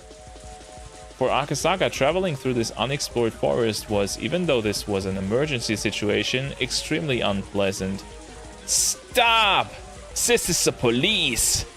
As he said that, he regretted it immediately, as it was but a waste of breath. I mean, yeah. Nobody stops just because you say you're the police. It's kind of ruined a plan I had this morning. Okay.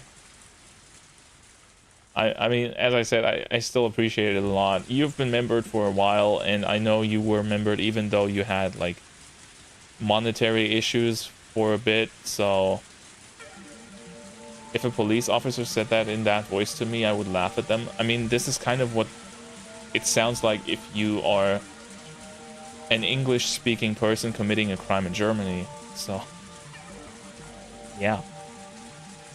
I'm trying to give Akasaka the German stereotype voice. There wasn't a thief in the world that would politely stop when told by the police. To a city boy like Akasaka, running around this forest was an arduous task. However, it must have been no easy task either for the man carrying the minister's grandson. He neither gained nor lost ground in his pursuit. Akasaka, upon realizing that, gained back a bit of composure. Just keep on chasing him. We are running in the same conditions. In fact, the man running with an awkward stride was at far more of a disadvantage. They couldn't run forever. Eventually, he'd definitely trip and fall. As long as he was being hounded, he would definitely stumble. Yeah, and kill the grandson because he falls off a cliff or something. Very good plan. And soon his wish was fulfilled. Whoa! The man who had stepped in something and lost his balance was no longer able to bear the weight of the boy, dropping him. Akasaka, in all honesty, didn't care about the perpetrator at all, just as long as he could ensure the safety of Toshiki Inukai. So if the perpetrator ran off by himself, it was perfectly acceptable. But it seemed that Toshiki Inukai was important to the man as well, and didn't choose to just run away empty-handed. Okay. Akasaka didn't know what to do in this kind of situation. His first priority should probably be to ensure the safety of the boy, subduing his captor being less important. Grappling with the perpetrator wasn't something he planned on. I did have a few people get a little violent with me at times. I managed to get through childhood with few incidents, and I never really had to get into fights. I mean, that's good in the grand scheme of things. I'll say it like that. I am somewhat happy that I know how to at least have a basic fight, because I've been in a few.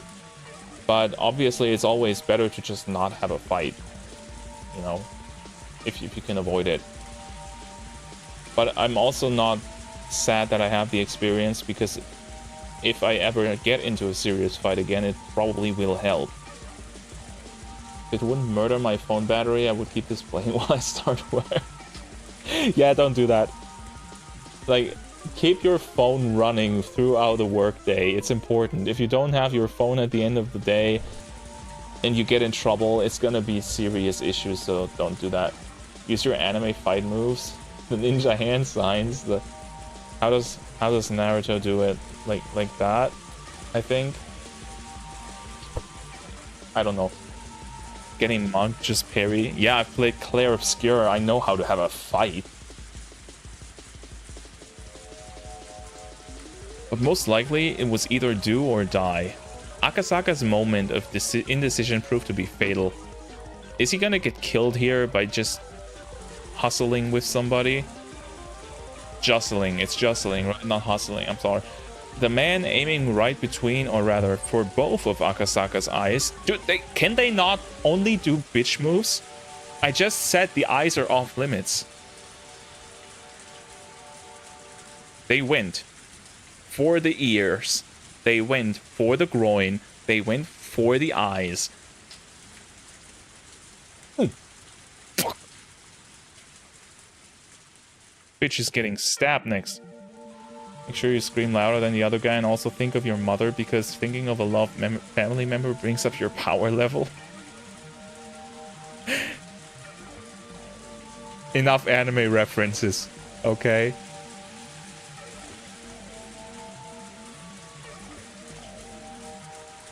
Or you think of your 100 girlfriends, like Rentaro does. That makes you go Super Saiyan as well, and play a copyright safe version of the main theme. Not wanting that, Akasaka raised both his hands to shield his face. At that moment, the man kicked at his unguarded midsection.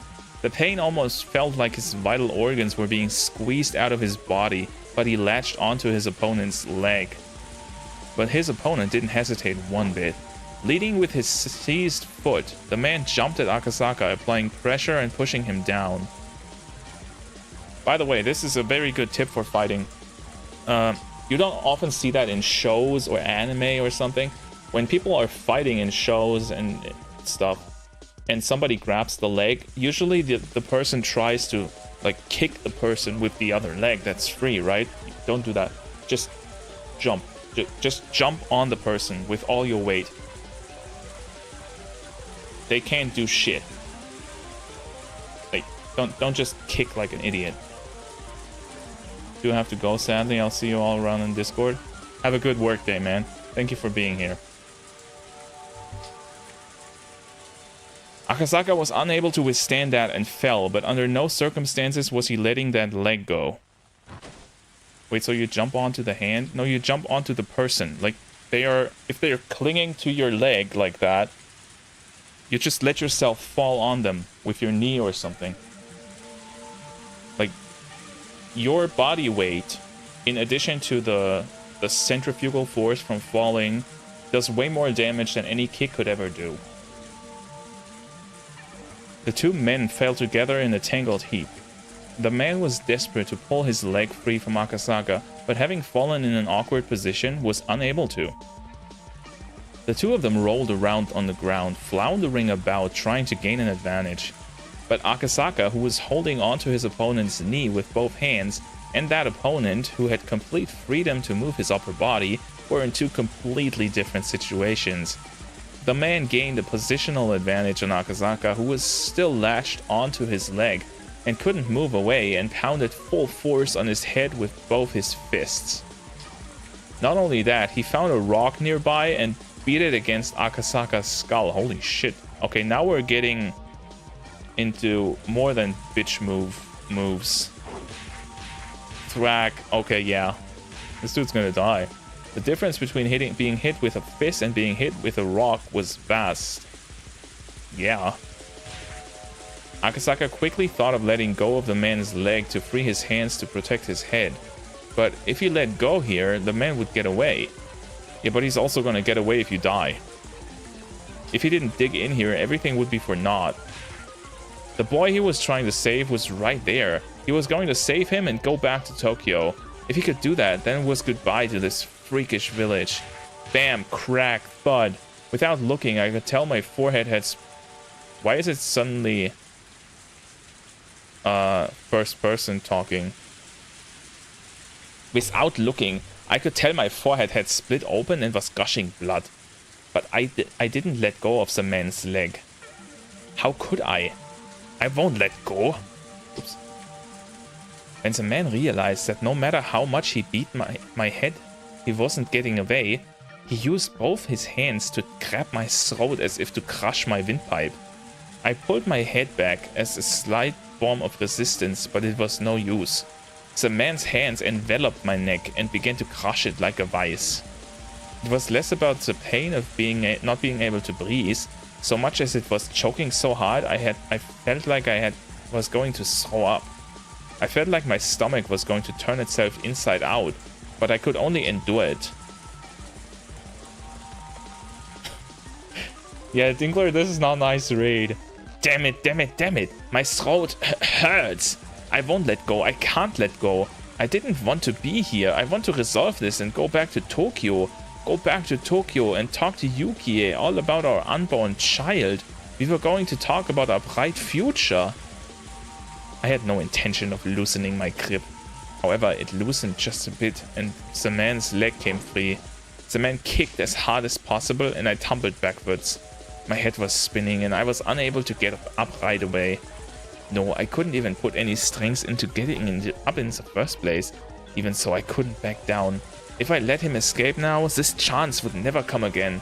Even just catching their scent was nothing short of a miracle.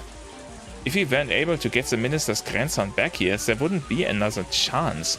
The man tried to drag the boy to his feet, but the kid was displaying some unexpected resistance, allowing me to get up unnoticed.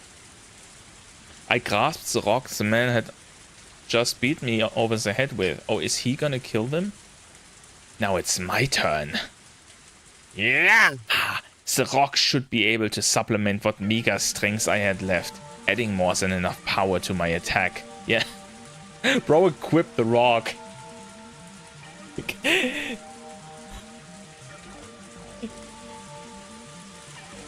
He equipped the rock like a JRPG gear piece. Now my power is up. My fist, still wrapped around the rock, dug into the side of the man's torso. It seems like it hurt him quite a bit. The man rolled around for a bit, clutching his side. Freed from the man's grip, the boy hid behind me. Toshiki Inukai-kun, right? I've come to help you. To the boy, those were the words he was waiting for the most, but the crisis was still not over. That was because even though he was still clutching at his side, the man had gotten up again and had taken a fighting stance. I could see in the man's eyes the resentment at the pain I had caused him and the confidence that he could still beat me. If we were to clash head on again, he might not even stop if my head were split open. Stop resisting! Surrender quietly! You should just hand over the boy. Do you want me to snap your neck? Who would listen to you now? Reinforcements are already on their way. There's no way for you to run. The man reacted adversely to the word reinforcements. That was because he now knew that arguing like this wasn't just a waste of time, but put him closer and closer to danger.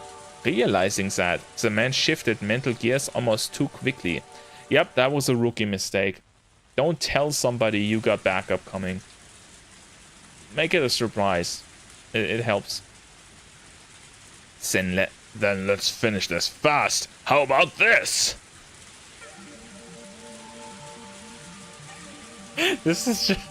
Okay. How about this? Frozen actual anime. Okay. Nani? Does he actually Nani? I gotta hear this.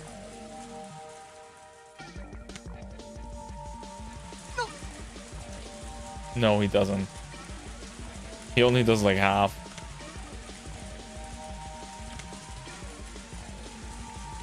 It does 5 million solar plexus damage. No, it doesn't. That's way too much. We're not endgame yet. We're just mid-game. We're only in chapter 4, man.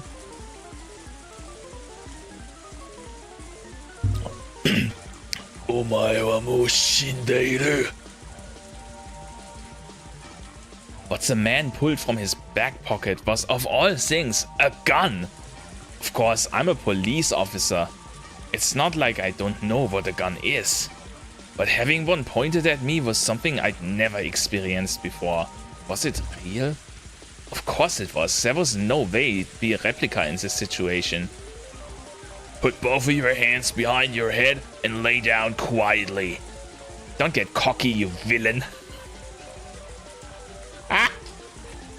You villain! Ah, God, I love this.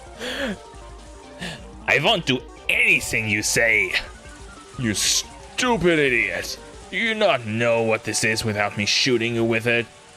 Then shoot! Reinforcements will hear the gunshot and head right over here. Are you stupid? We're in the middle of a forest, and on top of that, it's raining. They'll never hear a thing. As long as he still held that gun, no matter how much I yelled at him, I was at a distinct disadvantage. But I still had a fighting chance. If I just knock away Toshiki Inukai-kun, so he gets shot instead, I can run away. Bro, this is the best shonen anime since Chainsaw Man. I don't know, man. If I were in his shoes, instead of wasting time yelling at each other like this, I would just shoot him and take the boy. That was the fastest and would suppress any sort of further resistance from him. But the man was demanding my surrender without having fired a shot. Yeah, because they probably have, like, directives to not kill anybody. Meaning that he either didn't want to shoot or couldn't. In other words, the man in front of me was soft. If I could buy even just a little more time, the factors that would lead to my victory were numerous. Oishi was probably on his way, and the reinforcements we called for before coming here should already be well on their way too. Okay, but do you, like, how do I say this? Have you considered the fact that Oishi might have lost his fight? Because if the other guy's reinforcement comes, then you're fucked. Or if the guy shoots, despite being scared or not, because the human mind isn't like a perfectly logical thing at times. If he's in enough danger and in enough desperation, he can shoot still, even if he doesn't want to. I don't know, this doesn't sound like a good plan to me. Akasaka isn't even considering actually shooting the guy. Yeah, that makes sense though. Because you gotta remember, he's currently being held at gunpoint.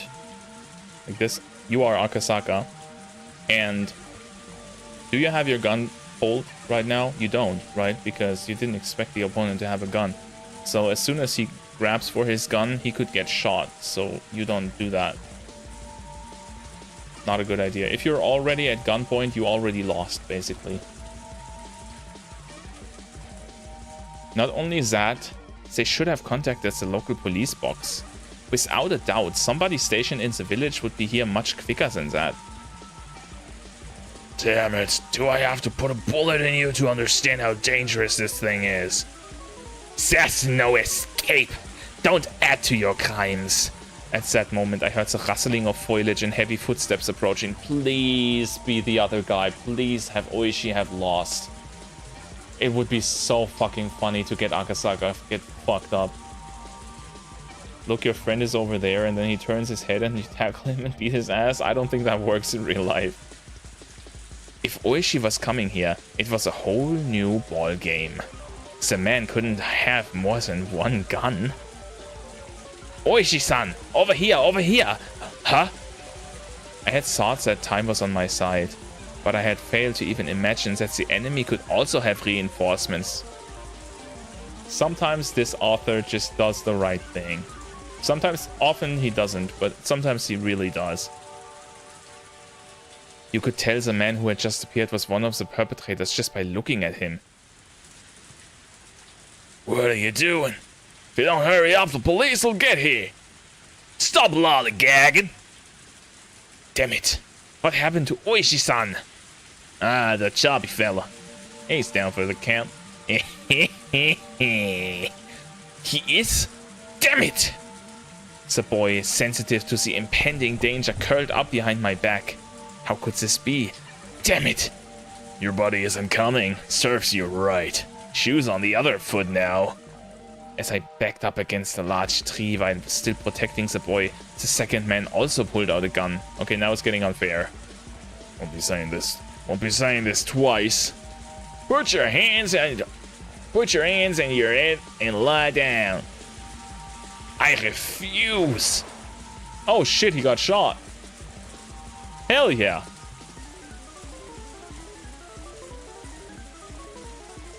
I didn't expect that. You were right. Yeah, I got it, man. Author and I, we're like that. We're just bros, man. I know how he thinks. As I shouted in protest, blood erupted from my left shoulder. It took a few moments to register that I had been shot.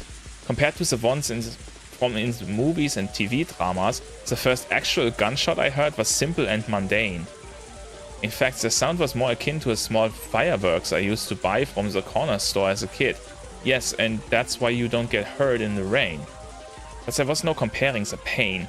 It was a fear you knew only after you've been shot.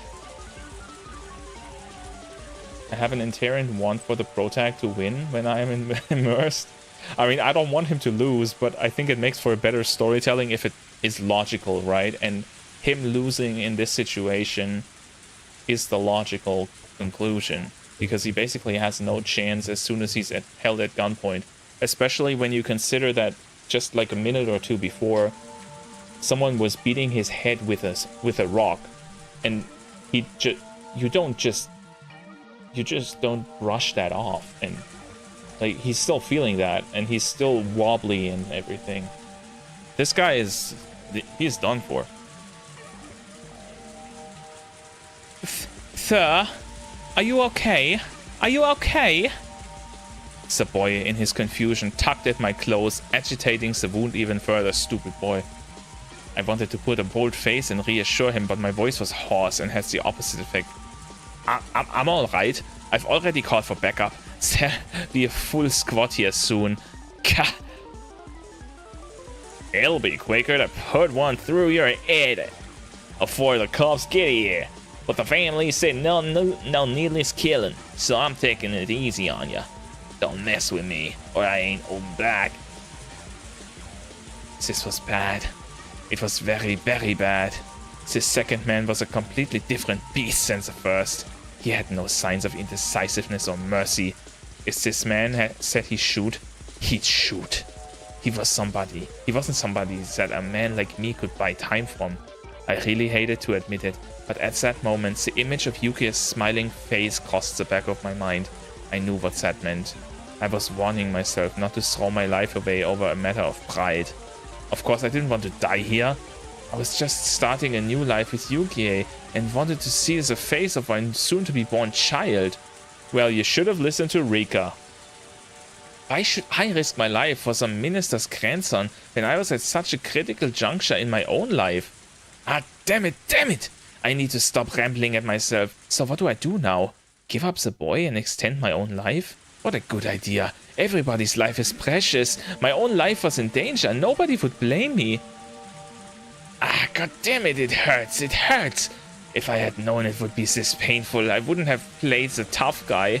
My biggest miscalculation, though, was the sound of the gunshot was far quieter than I had imagined. If it was only that loud, it would be drowned out by the rain in the forest. It wasn't something that anybody far away could hear. Oh. Oh, is that... Oh. Oh. Okay. That's where the choices come in.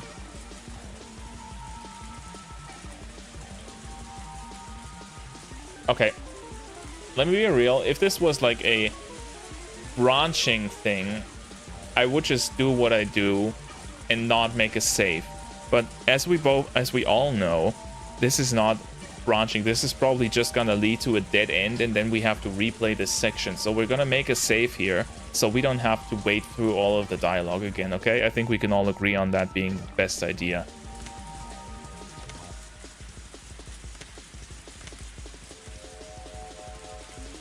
And I'd say we're gonna watch for an opportunity, right? We're gonna be the badass anime character. This is a shonen. Are we putting this up for vote? I mean, I can. We can make a poll. I don't even know how many people are here right now, because I'm guessing it's only you two. But if you want, I can start a poll. And I'll just go to the toilet real quick. You got 2 minutes, okay? I'll be right back.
Wanted to grab some water, but I ended up grabbing some Kiriko.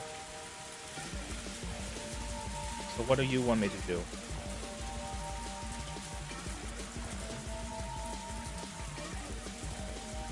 Don't, no, ow. Don't, okay. You saw the fighting on screen and now you want to fight as well, huh? Little bitch. You little bitch. Yeah. Don't, ouch. Ouch. Okay, okay, okay. You win, you win.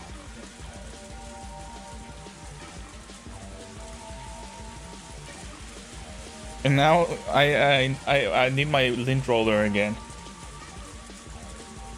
Okay, watch for an opportunity 1. We're gonna do that. Also, I'm back, obviously. Epic chair streamer? I mean, I guess. I'm not paid by them, but you know what kind of chair that is. As often as you've seen it by now. Okay, we're gonna watch for an opportunity. Shit. I can't afford to die in a place like this. I need to survive and return to Yuki's side. For a moment, I catch a glimmer of hesitation in the eyes of the man holding the gun. This guy is unsure about shooting me? If so, maybe if I jump at him now, I could... Whoa! Damn you bastard! Oh, in a flash. Everything before me grows dark, as my consciousness leaves me behind. Truly a quick resolution. What a route. Okay. Apparently that wasn't the best idea.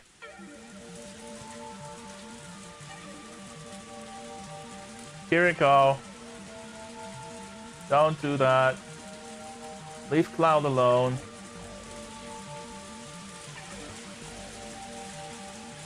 Leave Cloud alone.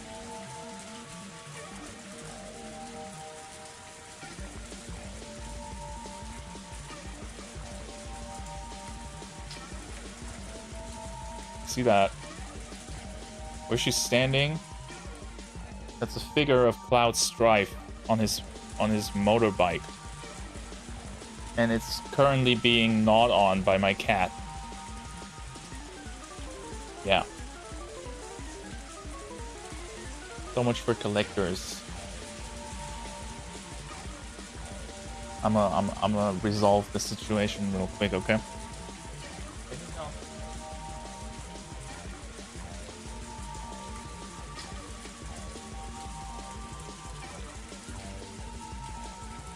All right. Is this where all the homos are at? I mean, Dinkler said that showering with another dude is not gay, so I guess not. Okay, fled for my life. We don't have another choice, apparently. Also, hi, Apollo. Damn it. Wait, just wait. I don't want to die. I don't want to kill you. As long as you understand. Don't shoot, okay? Don't shoot. I have a wife waiting for me at home. I don't want to die. I won't shoot as long as you don't tell her nothing. Yell or nothing. Just quietly put your hands on your head and lie down. Will you really? Will you really? You'll keep your promise, right? This is a promise between men. I will. It's a promise between men. Keep your promise. Keep it. I'm going to get down on the ground, okay? I'm getting down. I'll keep my promise. So stop pointing that gun at me. You're still thinking of shooting me, aren't you? You want to shoot me, don't you? When I get down on the ground, you're just going to shoot me in the back of the head, aren't you? I won't. Fine. I'll put it away. I'll put the gun away. It's a promise between men. Hey, no problem now, right?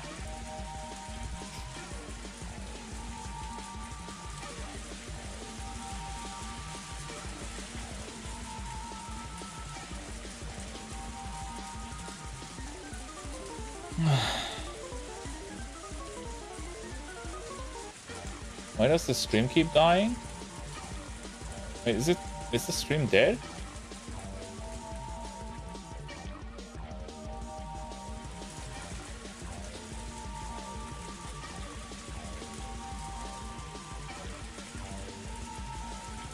Hey, the stream didn't die.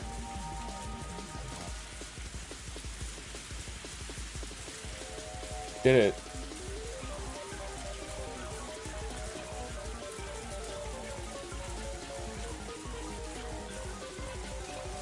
But it says that nothing's wrong.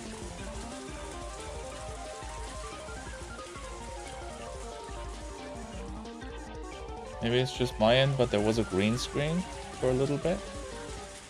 To me it looks fine, so I'm just gonna keep going, okay? I might have lost connection, I don't know. I've been having internet issues for a few days now where it suddenly drops out for a few minutes. Maybe that happened again. I don't really notice because this game is offline, right? Alright. His GPU is dying. Fuck my life is that if that's true, man. Yeah, absolutely no complaints. I forgot how I voiced him again. I also saw a green screen. Maybe it was YouTube, I don't know. Because I didn't see no green screen. Gah! Ah! It was over in a flash. The moment he lowered his gun, Oishi didn't let his chance slip by. Oishi had been assessing the situation for quite some time from behind the two men. Wait, so he let you get shot? But since they had their guns trained on me, he didn't really have a chance to jump in. Seeing the look on Oishi's face indicating that he wanted me to create an opening, I took on that role completely. Oishi forcefully lifted the arm that was holding the gun. He then took the gun from the man's hand in only an instant. The other man, who was a bit slow in grasping what was happening, pointed his gun at them, but with his ally grappling with Oishi, he couldn't pull the trigger. If that man was the one who was wrestling with Oishi at the moment, he might have shot without hesitation. But this man wouldn't shoot. He couldn't shoot. Oishi kicked the other man away, and while aiming the stolen gun with his left hand, pulled out his own. With guns akimbo, he was aiming at both men at the same time. Bro, he's going like that. I do believe it's checkmate. It was perfectly played. But heedless of the guns pointed at them, the men shouted, "Scram!" as they scattered away at full speed. It was over in an instant. Can the rain be over as well, please? Those two running away without putting up a fight was honestly unexpected. Oishi, quietly clicking his tongue in admonishment, slipped both guns into his pants pockets. Hey there, Kiriko. How are you doing? You done being an asshole? Or are we still an asshole? What are we now?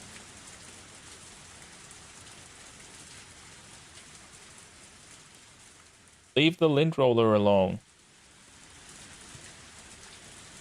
Leave the lint roller alone. Hey. Hey. Why are... Look at that. She has the fucking roll from the lint roller on her feet. Can you not do that? Yeah, leave. Come on, leave. Ouch. Ah. Okay. Now she's doing the classic Kiriko. Hi.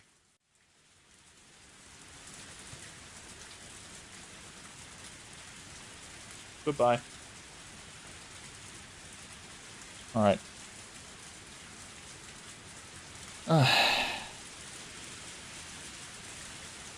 Every time I change the background thingy, I have to pull chat back up because it goes into the background for some reason.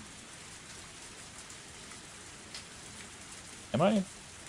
Kiriko! Okay, I'm gonna lock her out. Give me a second.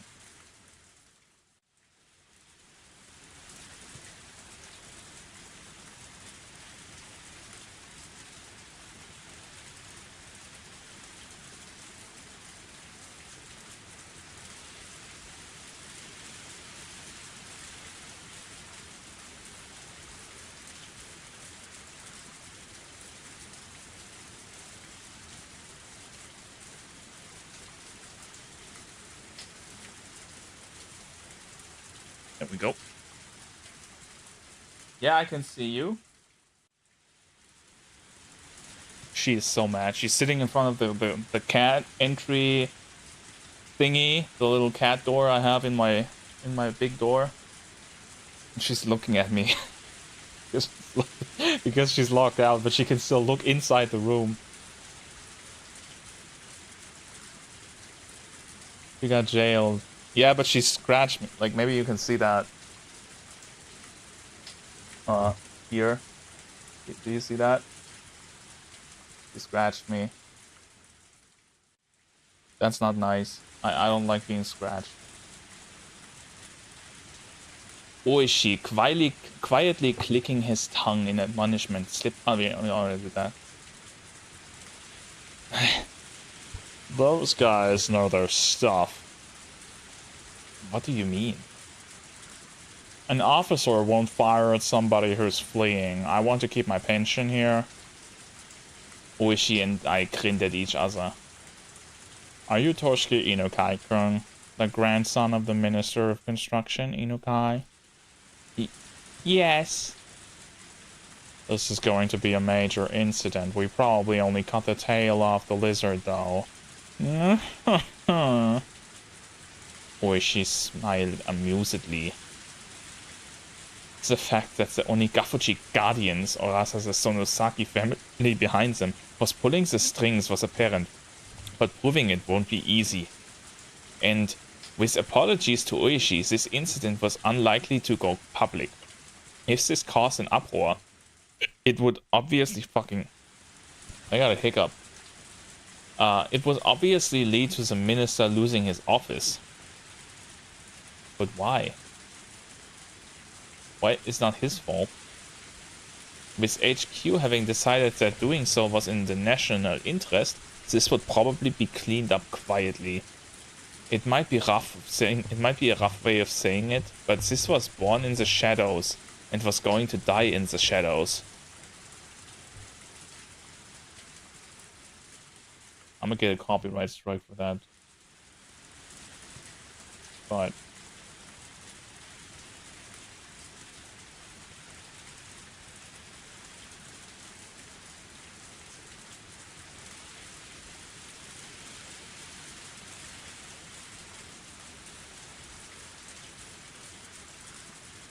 why is this muted?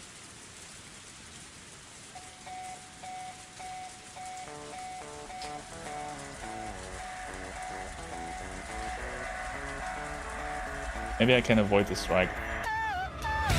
Okay. You're not getting any more.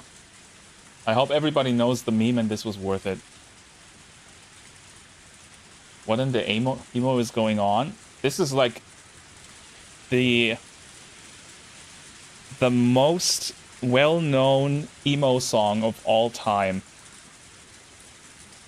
And every time somebody says "In the Shadows," there is a meme of it playing with this song in the background, like that iconic guitar. You call everything emo, but this is actually emo. Yeah, this is early 2000s emo. This is what emo was when I was a teenager. And I love the song. The song is awesome. Oishi probably already understood the implications behind this incident. For the time being, let's cordon off the area. That's the voice I did for him earlier. That's the old voice I did for Oishi, right? Since it seems that one of them still has a gun. After that, let's get Inukai-kun to safety and get you to the hospital. As the tension in the situation faded, the pain from the gunshot wound in my shoulder blossomed once again. My forehead was also stinging painfully and had gone hot enough to start a fire. Thinking that the tension had caused me to sweat, I wiped my forehead, but what came off was a large amount of blood. Sorry, but I can't separate the name Inukai from that one anime. What anime? What anime had an Inukai?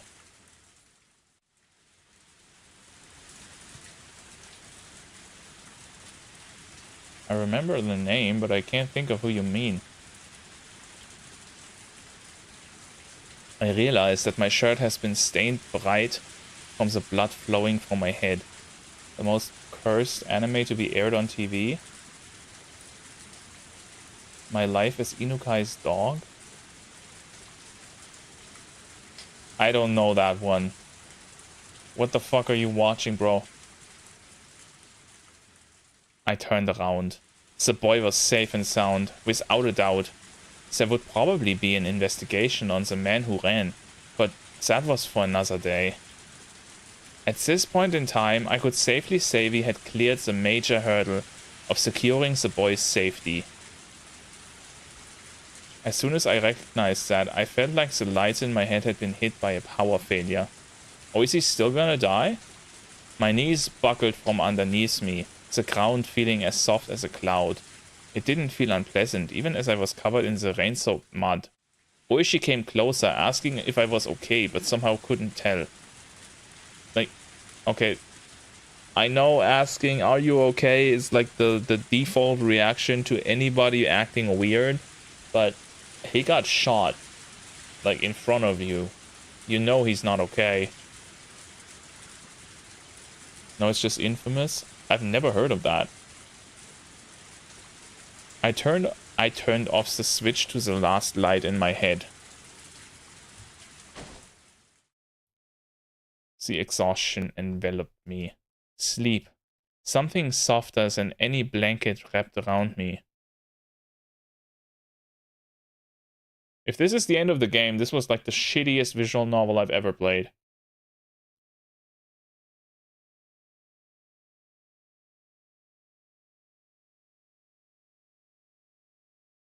It's not. I think there's still like one chapter. Made a daring rescue. Okay. End of chapter 4. Do we still have a chapter? I think so.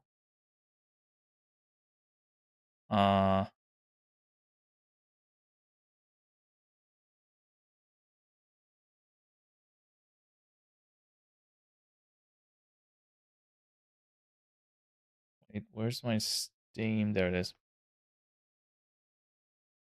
Chapter, end of the game. No, we still have 2 chapters, I think. Right? Last chapter. End of the game achievement. And after party. So, yeah. Yeah, I think we still have 2 chapters. What could still happen? Like, the whole story so far was about this, wasn't it? About the whole Inukai thing. That was my first time losing consciousness. You often hear of regaining consciousness on top of a bed, but this was my first time actually experiencing it. Oh god, it's the pedophile.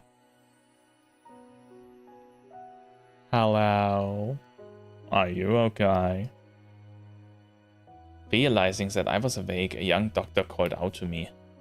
I didn't intend to respond, but it seems my body language had told him I was conscious. My head was wrapped in bandages. The scratches all over my body had also been treated. My sense of pain also returned with my consciousness, causing me to groan from the intense pain shooting all throughout me. Don't try to get up. Just stay lying down, please. It seems that you took quite a few blows to the head. I want you to stay rested so we can monitor your condition for at least the next 24 hours. Where is this? This is my clinic. Pleased to meet you. My name is Irie. I remembered that this young doctor was the one in the car headed the opposite way earlier. Is there somebody here? Where's Oishi-san? The way you voice it makes it sound like he's about to tear Asaka's clothes off. That's kind of the goal. I try to... This is how I imagine Zaf to talk. Just constantly horny. And somewhat gay. I'll call him over. There's no smoking inside the clinic, so I had him smoke outside. We are all alone. Dr. Irie left the room to go call Oishi. The scenery outside the window was tinted with gold. The pouring rain had stopped, with the voices of the Higurashi heralding the cooling temperature. Do you want to know what Zaft actually sounds like? I don't. I felt that the tone of the Higurashi's voices was comforting. Eventually, I could hear heavy footsteps coming closer, which I reckoned to be Oishi's. Hearing him for the first time was actual whiplash. Bro is deeper than you. Do you think my voice is deep? I always feel like my voice is fairly high. The fog that was enveloping my head slowly faded back to reality. What had happened since then? What had happened to the boy? What about the reinforcements from Tokyo? The door to the room flew open, allowing Dr. Irie and Oishi to enter. So, there's no serious damage, is there? Now I don't know which way to voice him. Like the old man voice or the weird man voice? I can't promise that.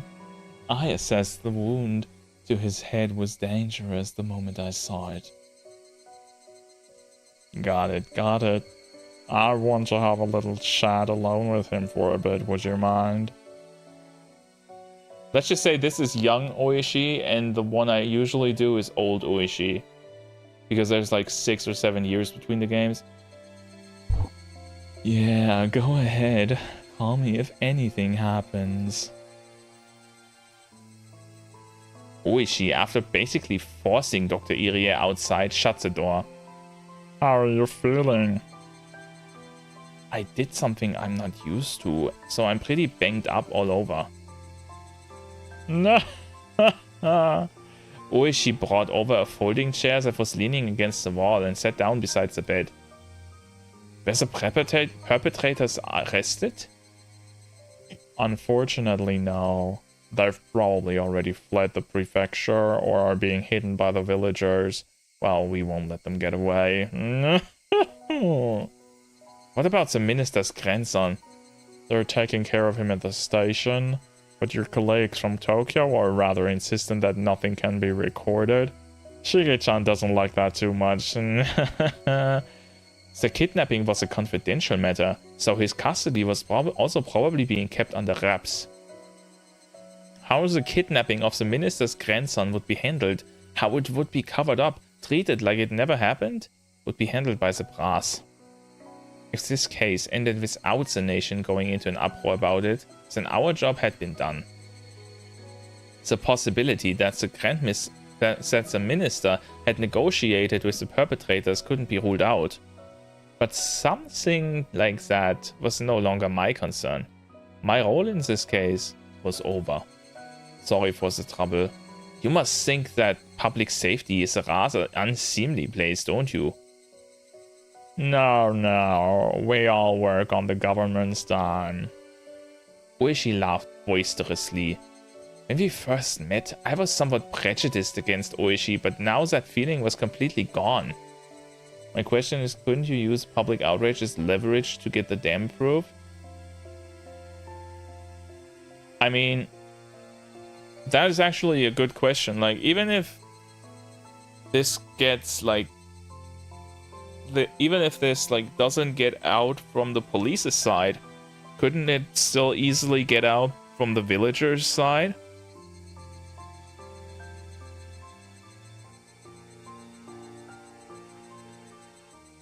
Like, I'm thinking the other way. Like, the opposite direction of Dinkler.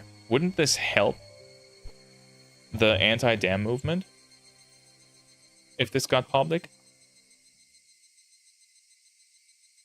Like, if they try to frame it as, like, yeah, we did something illegal, but the minister was abiding by us. So whatever the minister says can't be trusted because he's corrupt. Something like that.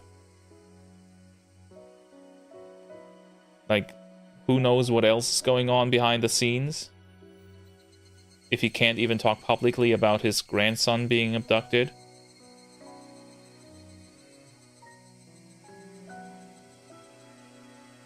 I don't know, I feel like everything would go against the minister if they just spoke out.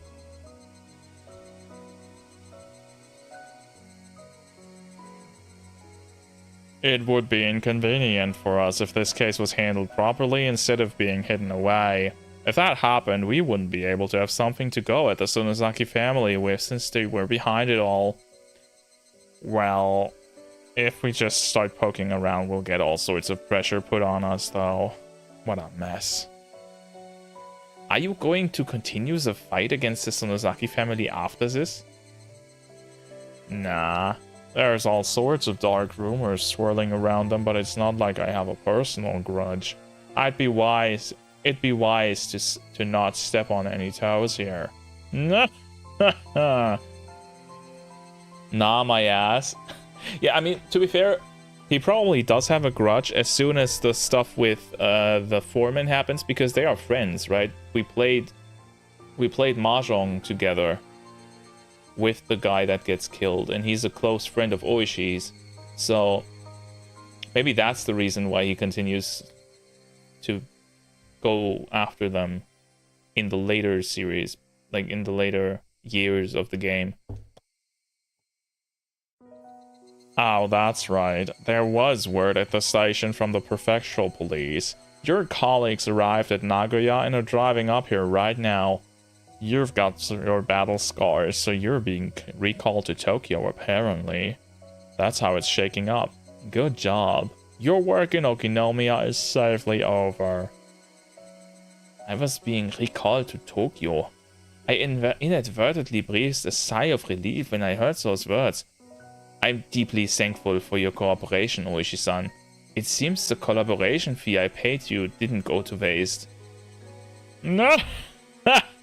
I kind of meant that as a joke, though. Oishi took out his wallet, casually pulled out several large bills, and jammed them into the breast pocket of my shirt. This isn't a refund on the collaboration fee you hear. This is just me gifting you a little spending money. The booze around here is pretty good. Use this to buy yourself a little souvenir. Oishi flashed me a grin.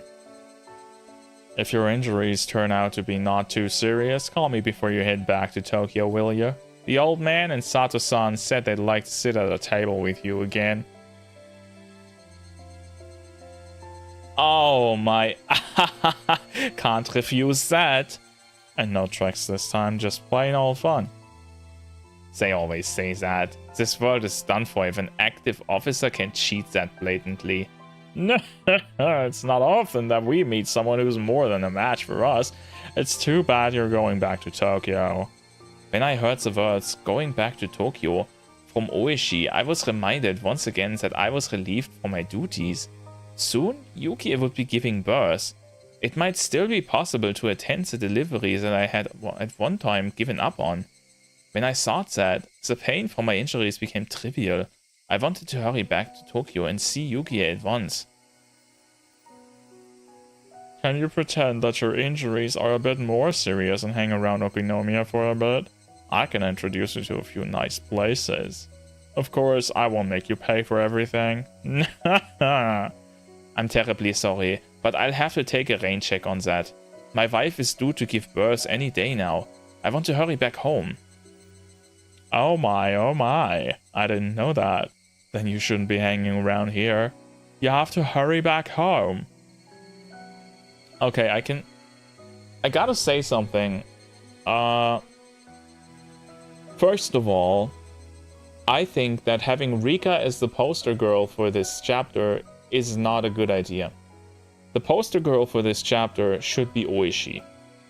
Second of all, I think that we are going back to Tokyo and something happened to his wife. Because we haven't had any contact to her since we left Tokyo in the very beginning of the game, and that screams weird to me. Yep, but anime is like old people, ooh. I would buy a game with Oishi on the cover, for real. Especially if his theme played at the beginning of the trailer. His theme is awesome, man. We haven't heard that in way too long. For a while after that, Oishi asked all sorts of questions about my wife, teasing and bantering with me. To anime, 30 years is 1 foot in the grave. Dude, I'm almost dead, okay? Well then, how do you feel? Think you can get up? Yeah, it's not so bad, thanks to you. I can get up and walk, no problem. I stood up and shuffled around for a bit, which seemed to amuse Oishi. Nah, I just thought that you might not feel comfortable at a hospital in Hinamizawa. Dr. Irie said he wanted you to stay overnight, but we still haven't caught the perpetrators. For the time being, this is enemy territory for you, after all.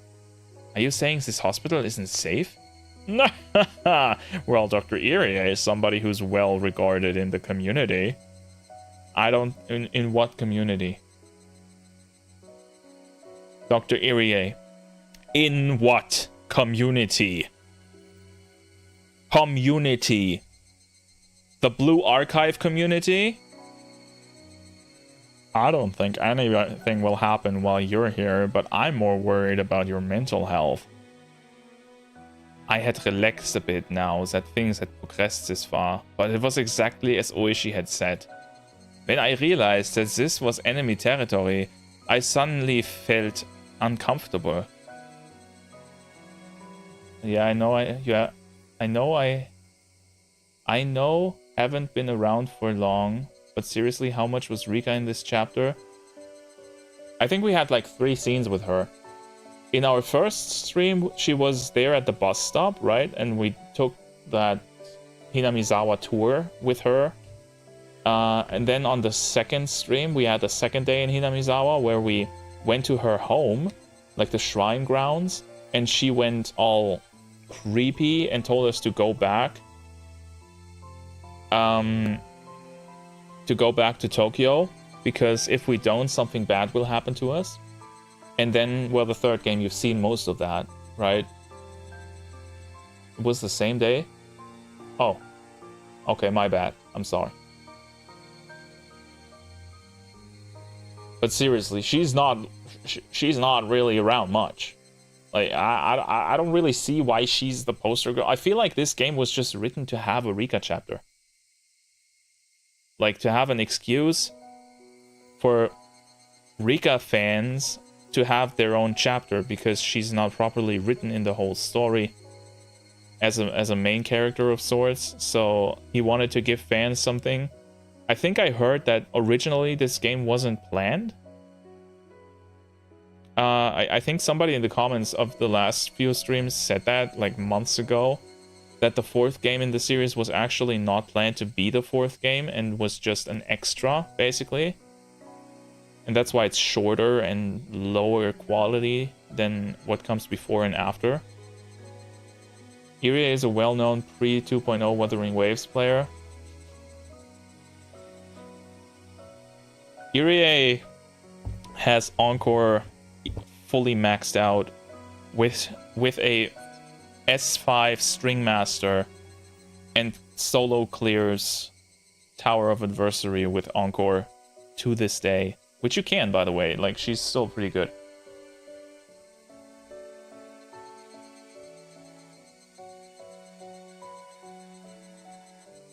When I realized that this was enemy territory, I suddenly felt uncomfortable. With leaving behind the only thing left for me to do, the chance that I would come to harm was logically fairly low. But that didn't mean I was completely safe. That's right. If I'm just going to be lying down, then doing it in a hotel bed won't be all that different. Right. I also think that's for the best. At that moment, I caught a glimpse of the clock on Oishi's shoulder. Over. It was the evening. No shit. Well done, detective. I could never have guessed that it was the evening. The hours when I could call Yukie at the hospital were almost over. I wanted to tell her as quickly as possible that I would soon be back at her side. Oh right, this is in a time where people didn't have private phones in the hospital, so you had to use the public hospital phones that have reachable hours. Okay, makes sense. This is the 80s or 70s even. I also want to call Yukie at the hospital. Is there a public phone in the lobby? Nah, ha ha! Your newlyweds are all like this. If I recall correctly, there is one by the register. I'll be waiting here, so go ahead. Go ahead. Oishi, laughing while saying that he was jealous, opened up the window and pulled out a cigarette, even though he was in the hospital room. Appreciative at how considerate Oishi was, I set out to the lobby to find the phone, and that's where he gets abducted. There's gotta be something, right? We still got 2 full chapters of this game. There's gotta be something happening. The lobby was just a short distance down the hallway from the hospital room. Also, like, isn't it in this hospital that the story gets going in every of the other games? Like, this is where we first hear about the killings as Keiichi. This is where we first hear about Sadako's uncle being alive after Keiichi thought he killed and buried him. So everything kind of goes to shit in this exact screen every single time. So let's see. I thought that this hospital was a bit too grand for a village like this, but of course it was nothing compared to the general hospital Yuki was admitted to. Running inside a hospital wasn't the best of manners, but calling hours would soon end, so I dashed over in a hurry. There was nobody else in the lobby. It may have been the evening, but there was nobody at the reception desk. This might actually be lucky for me. Oops. I wasn't planning to have a conversation to feel guilty about, but it would still be embarrassing to have someone listen to the conversation between me and Yukie. Taking a quick look around, I soon found the payphone. Digging around in my pockets, I grabbed a few coins. I was calling Tokyo from here, so I would burn through this amount fairly quickly.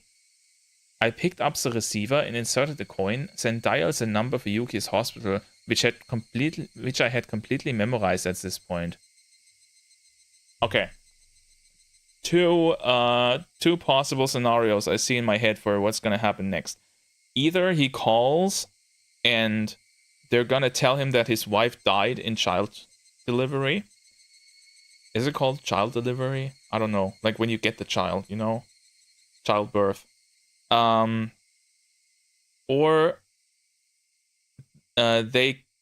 childbirth. It's called childbirth. Okay. Or they don't know any Yukie. He's gonna call the hospital and they're gonna be like, who are you talking about? We don't have a patient like that, and we never had. Chapter 3 was such a clusterfuck. They have this whole abusive uncle storyline just for the entire town to get wiped out by Mother Nature. I wonder if this is gonna come back. This plotline of the gas leak or whatever it was. The number for Yuki's hospital had a lot of 8s and 9s, so dialing it in inevitably took some time. Oh, the old phones where you had to dial like that. Oh, I hated these things, man. Fuck. I think these are a big reason of why I hate using telephones. That's actually how they plan to end the timeline of Higurashi. I'm kind of disappointed. We'll see. Normally, it wouldn't be a big deal, but currently any time was precious. However, I felt that something was strange as I was dialing in the number. I don't know exactly how to put it, but it was as if the receiver was too quiet. That unique white noise from the telephone line wasn't there. Somehow I felt I wasn't getting any feedback from the telephone, and without feeling a response, I hung up the receiver to try again.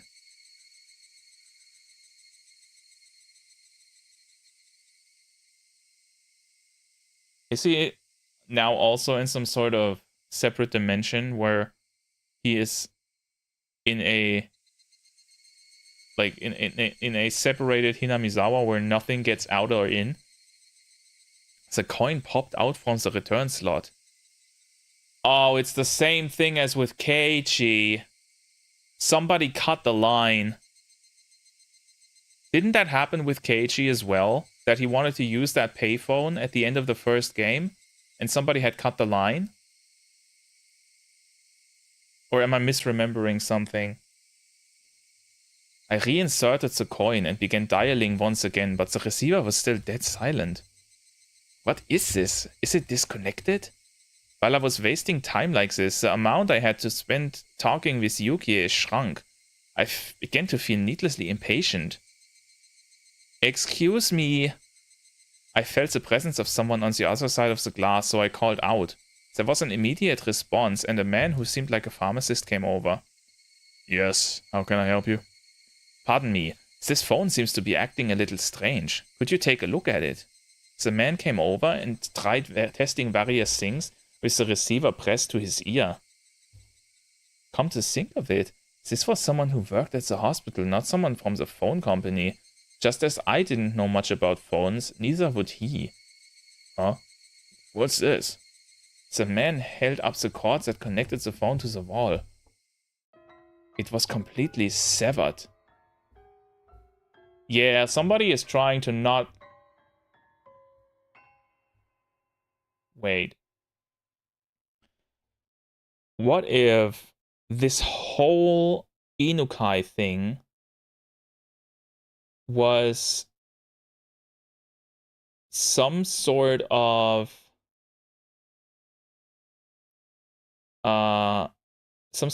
ploy to get Akasaka away from his wife? What if the whole goal wasn't the damn project, but to get Akasaka into Hinamizawa? For some reason we don't know yet. Or maybe get a chance to get him away from his wife so they can abduct his wife.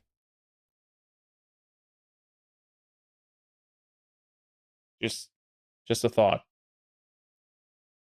Or maybe he's just dreaming this shit. Maybe he's actually dead.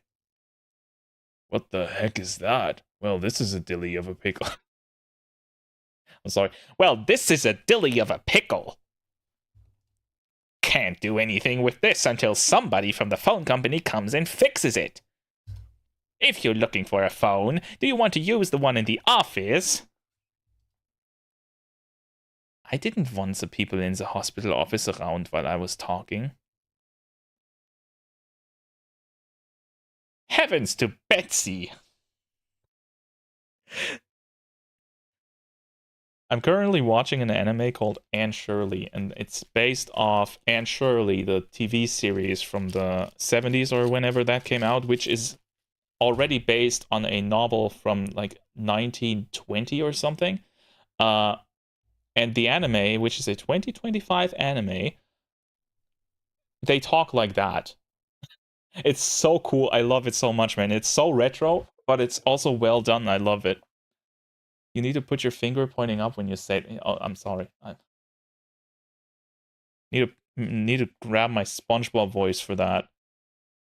Is there another payphone close by? Let's see. If you leave here and follow the road, you'll come out into the shopping district. I think there's a smoke shop on the corner around there. If you head that way, you should be able to find one soon enough. I was dressed in a hospital gown. I was wearing sandals on my feet. My head was wrapped in bandages. Just looking at me, you could tell I was a hospital patient. No matter how you looked at it, I was not dressed to be wandering outside. But that's where the impetuousness of youth came in. Dude, you're like 30. You're my age, you're not youth. Choosing the chance to talk to Yukie for even a little longer, I headed outside in my current state.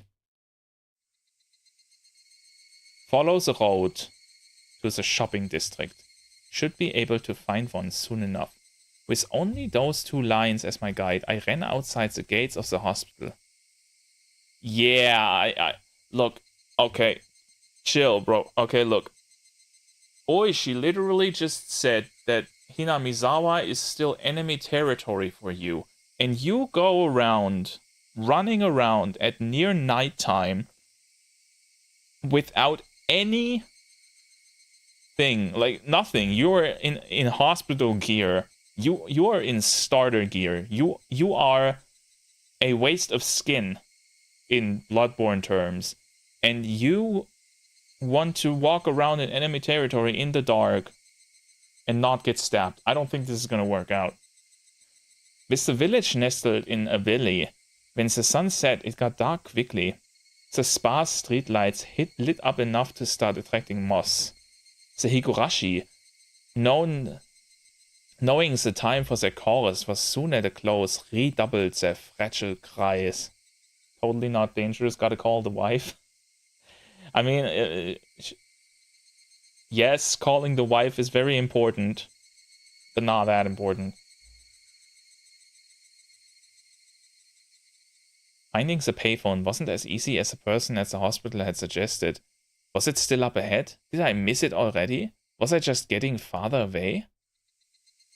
Just as I was about to be crushed by the wave of uncertainty towering over me, I found a shop on the corner with cigarettes written on a small sign. Since when do they have, like, paved roads in the village?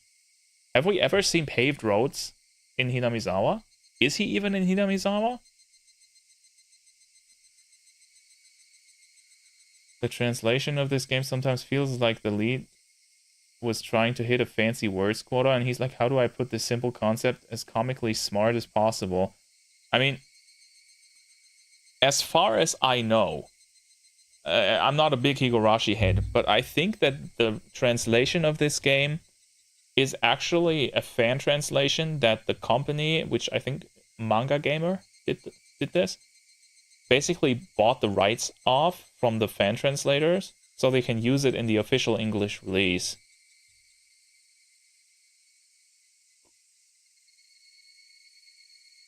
So this was probably just some nerd in his underwear sitting there going, oh my god, I'm gonna translate this as best as I can, and he did a pretty good job. Well, for a fan translation, it's immaculate, yeah. I mean, they probably bought the rights and then like fixed some kinks, you know, the little mistakes and stuff that happens in fan translations. But I think this is what happened. I read that like years and years ago about these games, that there's some translation stuff that had money involved with fans. My joy spurred me onwards. Just as I had heard at the hospital, sat next to the counter of the cigarette shop was an antiquated payphone. I wasn't wearing a watch, so I didn't know what time it was. I probably didn't have much left though. It was enough. Just as long as I could tell Yuki my job was done and I would be coming home soon. Picking up the receiver, I slid a coin down the slot. You know what would be really cool? If he actually got through to Yuki now, and just as he's about to say like something emotional like I love you or I'll be home soon, the line cuts. And we get a CG of Rika cutting the line with a scissor, just looking up at him creepily. That would be the best way to make this happen. Picking up the receiver, I slid a coin down the slot. But I felt that something was strange, just like at the hospital. Even after inserting the coin, the phone showed no response. I hung up the receiver and tried putting in the coin one more time. But there was absolutely no response. This phone was dead. It couldn't be. Thinking that, I felt along the cords that protruded from the back of the phone. Doing that, my hands found the end of a completely severed line. What is this? Having now had the same thing happen twice, my bafflement was accompanied by a sense of unease. It seems that the cord had been severed cleanly by a sharp blade of some sort. And I may be mistaken, but it didn't look like much time had passed since it was cut. How would you know that? Excuse me, hello?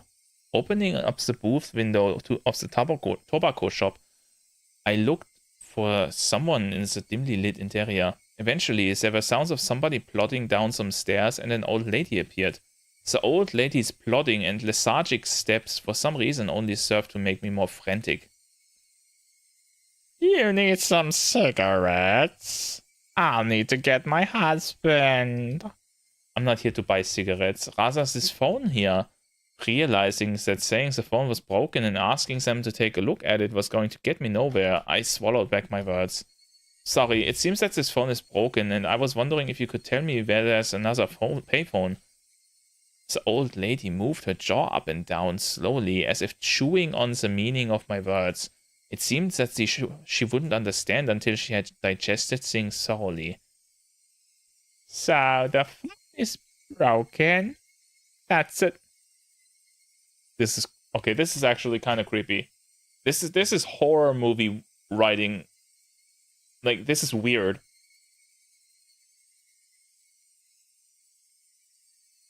That's a dilly of a pickle. You should try another payphone. He's running into NPCs. He got isekai to Dragon Quest II. The old lady directed me to another payphone that seemed quite a ways away. Her way of telling me was so long-winded that I inadvertently started to get impatient. At that moment, I spotted the clock in the dim interior of the store. The minute hand was just about to point straight up. Wait, is this like a breadcrumb trail? Yeah, probably. Like, I think they want him to waste time. I don't know why, but they obviously want him to just run around aimlessly and not get in contact with Tokyo. Even if there was a phone right here that I could use, I would only be able to tell Yuki a good night with the time I had left. On top of that, my destination was a remote payphone, which I didn't know the exact distance to. If I was of a normal state of mind, deciding to give up the phone today would have been the natural thought process. But at that moment, I had become somewhat stubborn for some reason. Unable to use the phone in the hospital and coming out here and still being unable to use one. There was no mistaking that I had become quite insistent on using a phone. Thank you very much. I'll try looking for that phone booth. Refusing her offer to draw me a map, I left the tobacco shop. Like, they're leading down a trail of severed payphones until he's stuck in the Sonozaki household basement and closed the door behind him. That might also be the case, that they're actually leading him somewhere they want him to be. Also, nice shot of the moon. Creepy, but yeah. The game's called Time Wasting Chapter. You know what it really is.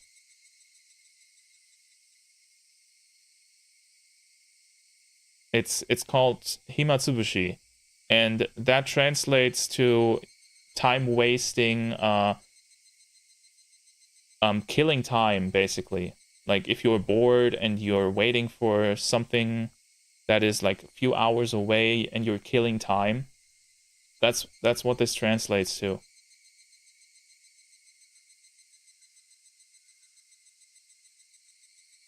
That's such a good pun. It is.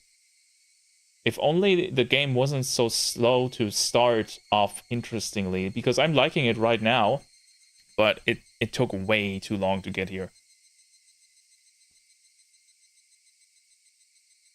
If I just followed this road straight down, I'd eventually find it. Sandals flapping as I ran, I couldn't help but laugh at myself. I'll admit that I was quite steadfast about calling Yukie, but there were days when I was tired or busy when I wouldn't call her. Even today, my entire body was covered with injuries and I was dead tired. On top of that, there wasn't much time left. It wouldn't be strange at all if today was one of those days I didn't call her. But having twice been foiled trying to call her, had I become hot-headed about it? Was I like a dog who was being told to stay with a piece of food dangled in my face? What am I doing? Even so, I somehow couldn't quell the uneasy feeling sitting in the pit of my stomach. It was like that with the hospital phone, and the same with the one at the tobacco shop. Both cords were definitely not severed from being frayed by long years of use. The clean cuts indicated that someone had taken something sharp and deliberately cut them. But who? And for what reason? The more I thought about it, the more uneasy I felt, so I tried to push the thought aside. How much had I run so far? The scenery around me was no longer that of a shopping district, with residential buildings scattered about the lonely road. The surroundings had already gone dark. I was blatantly out too far for a quick phone call, and it was quite obvious I was far removed from the hospital. I recalled the clock I saw at the tobacco shop. It might almost be time. I had run for quite a bit, so my breathing had grown quite ragged. If I had just wanted to hear Yukie's voice, I should have just thrown away my reservations and borrowed the phone in the office. I regretted it a little. And that was probably cut as well, right? Well then, was it about time to give up? Just when I thought that, I saw the light in front of me. I had finally found it. It was a phone booth. But this is actually going horror now, by the way. I like this portion of the game a lot. I think this is good. Bro ran like 5 kilometers to find a phone. True.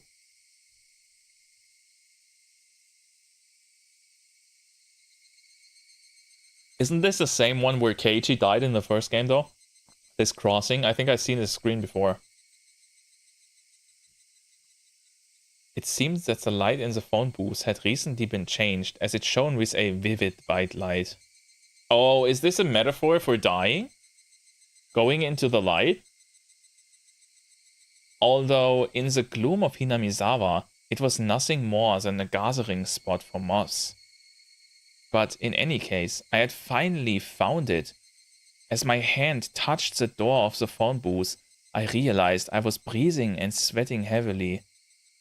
I didn't know what time it was right now, but even if it was just for a moment, I might be able to get in touch with Yukie.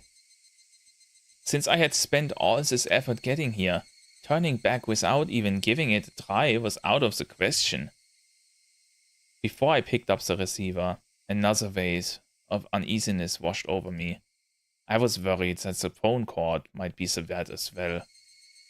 How was the cord in this phone booth? Squatting down, I followed the bundle of cables as they ran along the corner into the ceiling. At a glance, nothing was out of the ordinary. I ran my fingers as far as I could along the line to check it out. The only thing they found was a thick layer of dust. Nothing out of the ordinary. I wondered if it was popular in Hinamizawa to cut the cords of payphones as some sort of tasteless prank. It might be prudent to talk to Oishi-san about this later. Even if it was nothing more than a prank, it was still vandalism of public property. In any case, this one was fine. This time. Pulling out a coin from my pocket with one hand, I picked up the receiver with the other. But this time, before the receiver even reached my ear, I felt something was off. The receiver was light. Oh, they cut the receiver cord. It was more than a slightly unpleasant feeling. It felt almost sickening. To verify the source of my displeasure, I peered at the receiver in my hand with a measure of reluctance. Or did they, like, clean it out? Like, did they remove the parts from the receiver? What the hell is this? The coiled cords that connected the receiver to the rest of the phone had been ripped apart, the tip of the cable swaying in the air. It was all I could do to restrain myself as a raw and unpleasant feeling worked its way up to the small of my back. Oh, hello there, Joe. How are you doing? And what the fuck?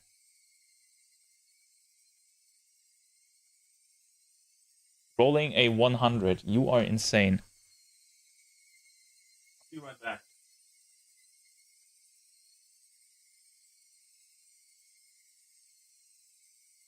I gotta let Kiriko out of jail. She's been crying for a while outside.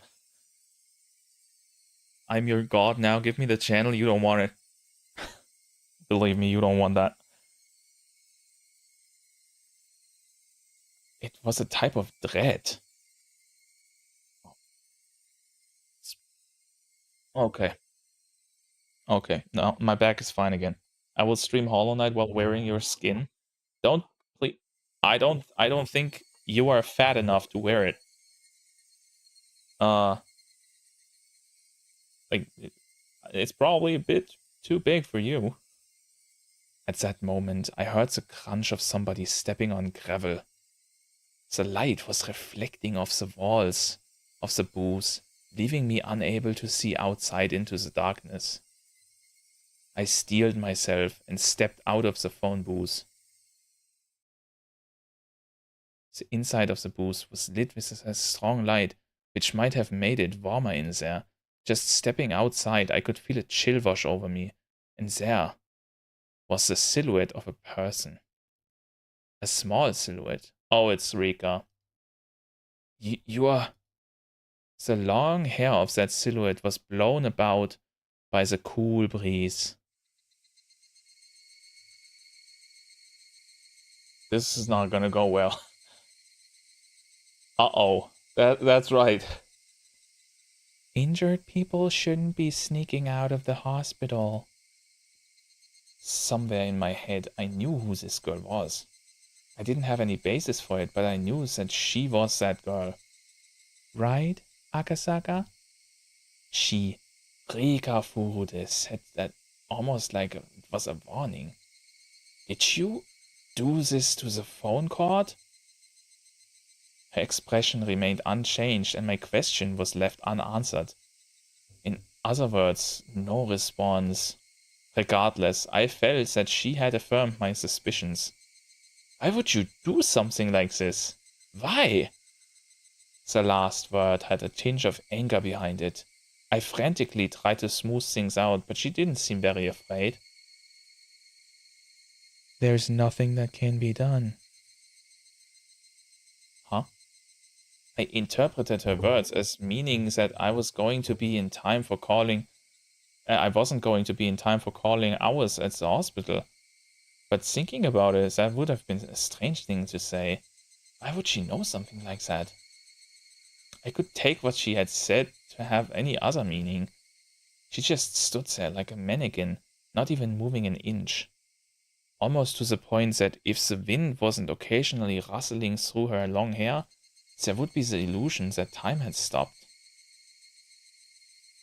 I know very well that you think I'm creepy, Akasaka. Huh? No, that's not true. Why is her mouth moving? Why not? My denial came out almost like a bad piece composed for a poetry slam, but her words were right on the mark. I had always felt something ominous and uncanny about her, ever since her strange threats at the shrine.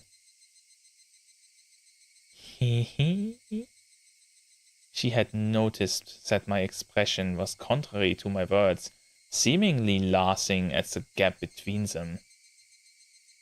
Akasaka, you coward.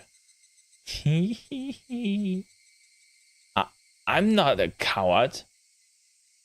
Being laughed at by this small child didn't sit well with me. That's the German in him talking. So I said that. Even if you find another phone, it's too late. That's right. She didn't even have to say it. I was absolutely too late. I might have already missed calling hours even by the time I reached this phone booth. I was too late. I had no option but to give up for today. Once I decided that, my unhealthy obsession with phones suddenly faded. Every person living in 2025 should read this sentence and reflect on their own unhealthy obsession with phones. This aged like wine. Even I thought that it was strange that I was that obsessed. That strange obsession now gone, I began to laugh at how hopeless I was. I mean, just look at what I was wearing. It wasn't normal. A hospital gown and sandals. My head wrapped in bandages and my body completely soaked in sweat. It was a wonder that the old lady at the tobacco shop wasn't surprised to see me. With wanting to hear Yuki's voice as my motive, I had traipsed around the town the entire evening. I didn't know whether to call it follies of youth or simply plain embarrassing. In any case, it was all I could do but to laugh at myself.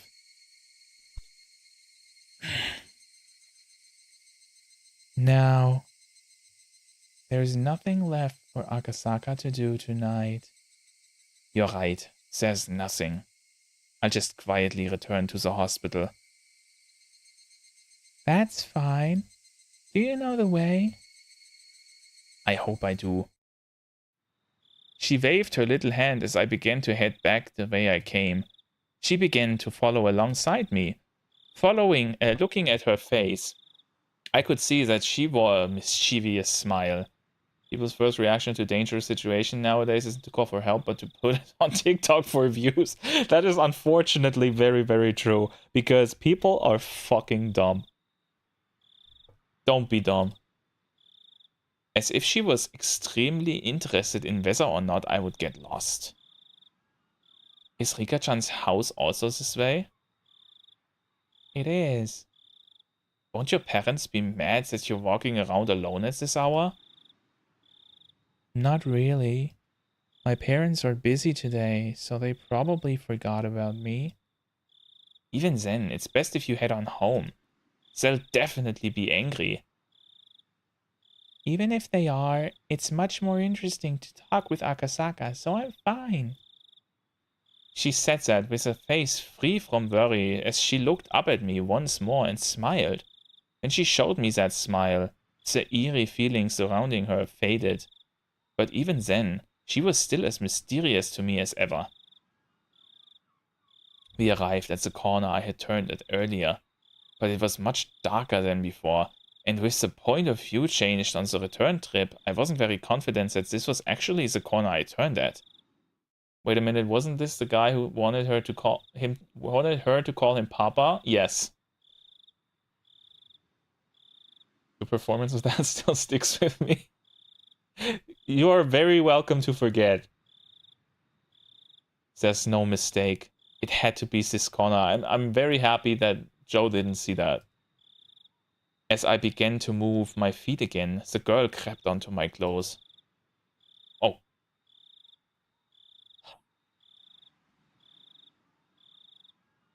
Nothing, Joe. It's okay. Isn't Akasaka going back to the hospital? Of course, at least I intend to. Am I going the wrong way? Short moment of silence. Eventually, still holding onto my clothes, she began to walk. It was the beginning of the walk to the hospital this mysterious girl would take me on.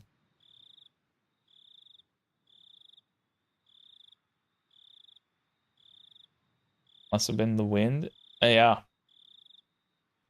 Huh? Who's there? No, but seriously, you didn't hear nothing. There is nothing in the clips channel.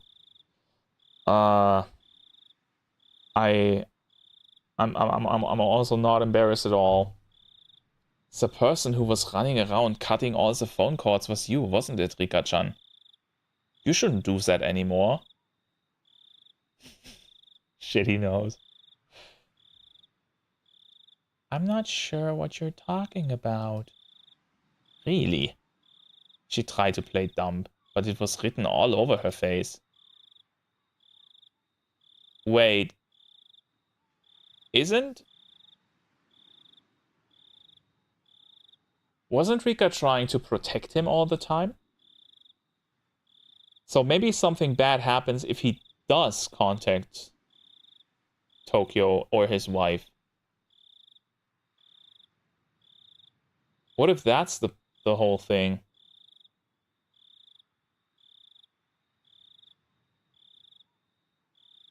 Like, what if she's trying to keep him from contacting Tokyo because his wife died during childbirth and he commits suicide because of that or something? And she knows because she lived through it already.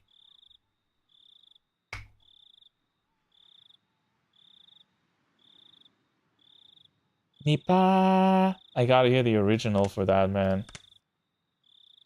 I'm too much of a weep to not do it. Nipa.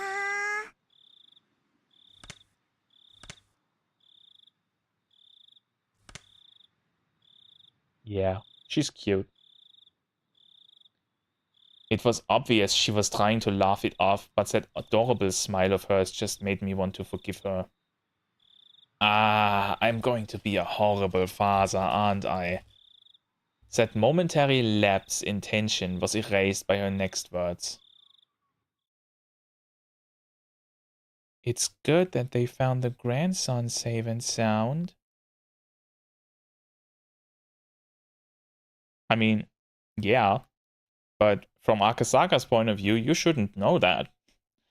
I know you do because you are, like, you take part in in those gatherings of the three families, but he doesn't know that, right?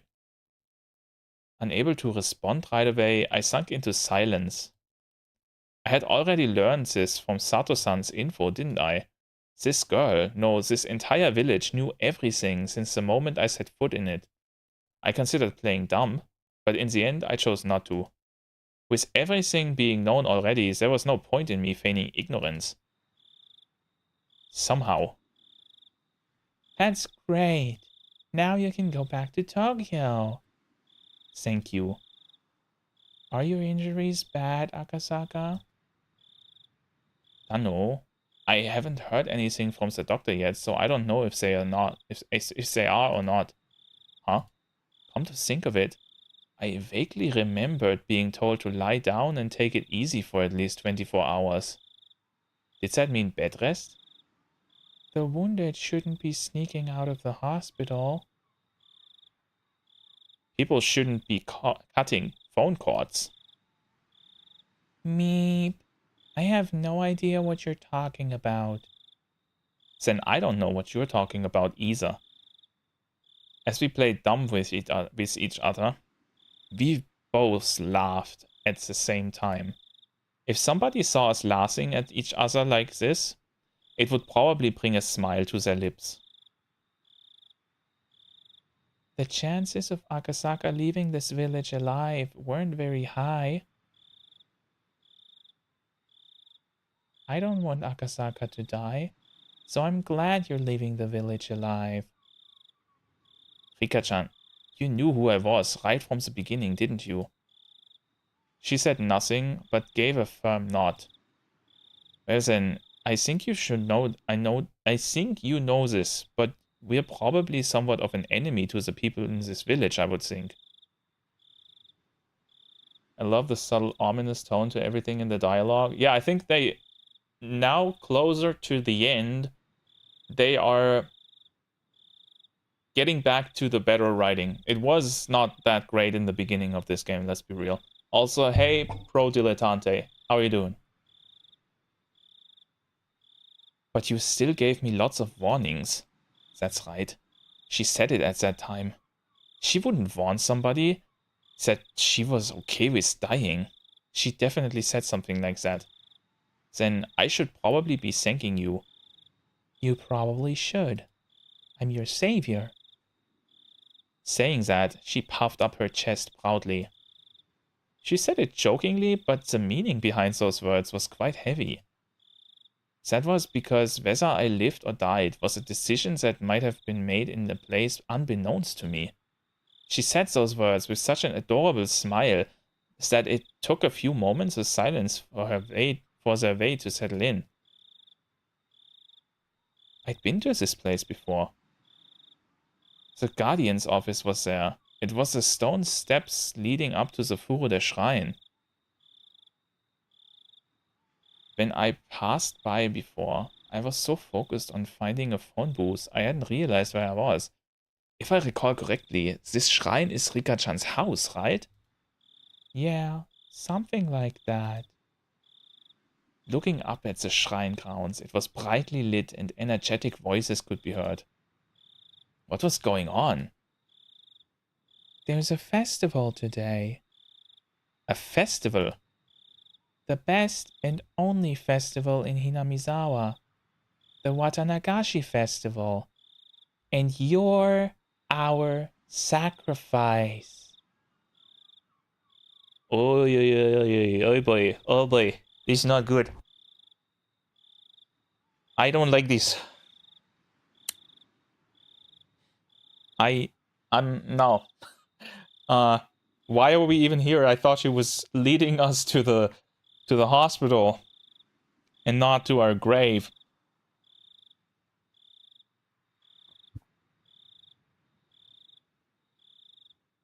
Watanagashi? Cotton thrifting? Just knowing the name is boring. Do you want to take a look?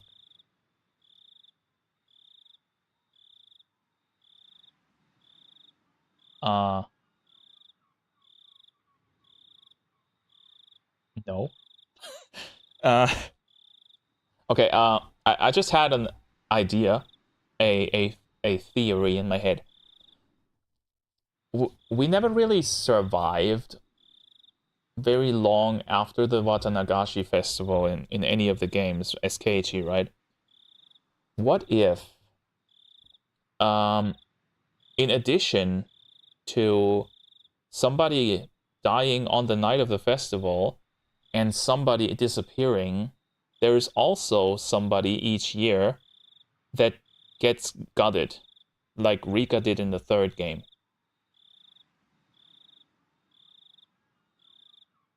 And because it's religious, nobody ever told Keiichi because it's off limits.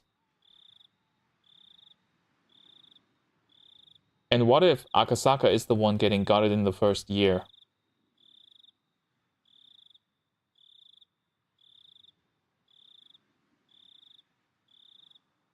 Enough theorizing. Just, I don't know. Just came to me. But seeing that I looked interested, she climbed up a couple of steps and motioned for me to come. Oh, is this where... Is this the scene that I have as the thumbnail?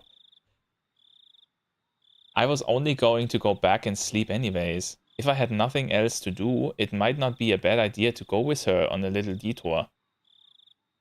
In the hostile territory that was this village, I didn't know what would happen if I ventured down a side road without Oishi. Even though I thought of the village like that, when I was with this girl, I forgot all about it. In any case, even without anything to back it up, I felt that as long as I was with her, none of the ill will from the village would befall me. That's why, even though I knew my cover was blown, I strangely had no qualms about setting foot into the heart of the Onigafuchi Guardian's territory. Oh, it's not. Well, that's unexpected music. I wonder what the gutting would even represent spiritually, though. They talked about that, didn't they? They gutted the demons, like and had their organs float down the river to cleanse them.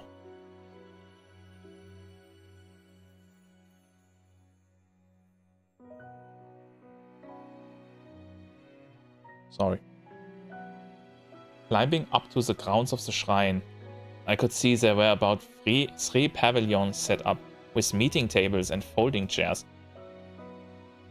The old folks from the village know the executives of the Guardians were already quite drunkenly sharing another round of drinks. I could only see it as people from the village council drinking while enjoying the evening air. At the very least, it was certainly quite different than any festival I'd ever seen. See? It's quite a boring festival, isn't it? Haha, this certainly doesn't look like a festival. Where's the beer? It's a festival that happened since long ago, but as you can see, it's not like it used to be. As if to chide the old folk, she said that while looking at them with an exasperated expression. You really couldn't call this a festival anymore. It was just a bunch of neighbors getting together to drink under the guise of a festival. Wait a second. But they're having a real festival each year, don't they? The one that Keiichi goes to, that's a real, proper festival. Is this insinuating that they're only setting up the festival in the year that Keiichi moves in? For some reason? And usually they don't really hold the festival properly? Haha, I feel sorry for the deity being celebrated here. Should not have said that. Give this sorry excuse for a festival 5 or 6 more years, then everybody in the village will start coming. The ceremony will also be done properly, and it'll be a respectable festival again. What she said was not so much wishful thinking, as it was the telling of a fortune that had already been determined. Yeah, 5 or 6 more years, huh?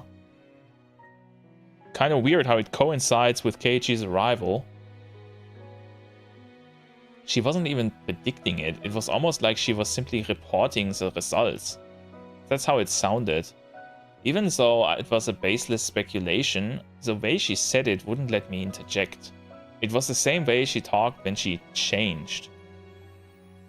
While I struggled to find the words to reply to her, she wandered over to the other side of the grounds, not minding me at all. Not in a state where I could afford to be left behind, I hurriedly followed after her. I don't know, this doesn't seem like a good idea to me. She's leading you to somewhere where you're completely alone. And on shrine grounds. You're about to be Watanagashi, bro. Passing through a copse of pine trees, a strong and cool breeze ruffled my hair. There, from that one evening, was the splendid observation platform the girl had shown me. As it had grown completely dark, the modest lights littered across the nightscape were providing a different type of scenery. Hello there, Broken Duck. I don't know if you heard the quack, because I didn't. Weird. I wouldn't be subjected to such a fate. I don't know. I feel like he doesn't have much choice at this point. I heard it, I did. Okay, then it's just quiet for me. That's okay. It's more important that you guys hear it. Because I see the pop-up anyways. Looking at the... Sorry, my mouth is getting super dry from talking for 4 hours straight.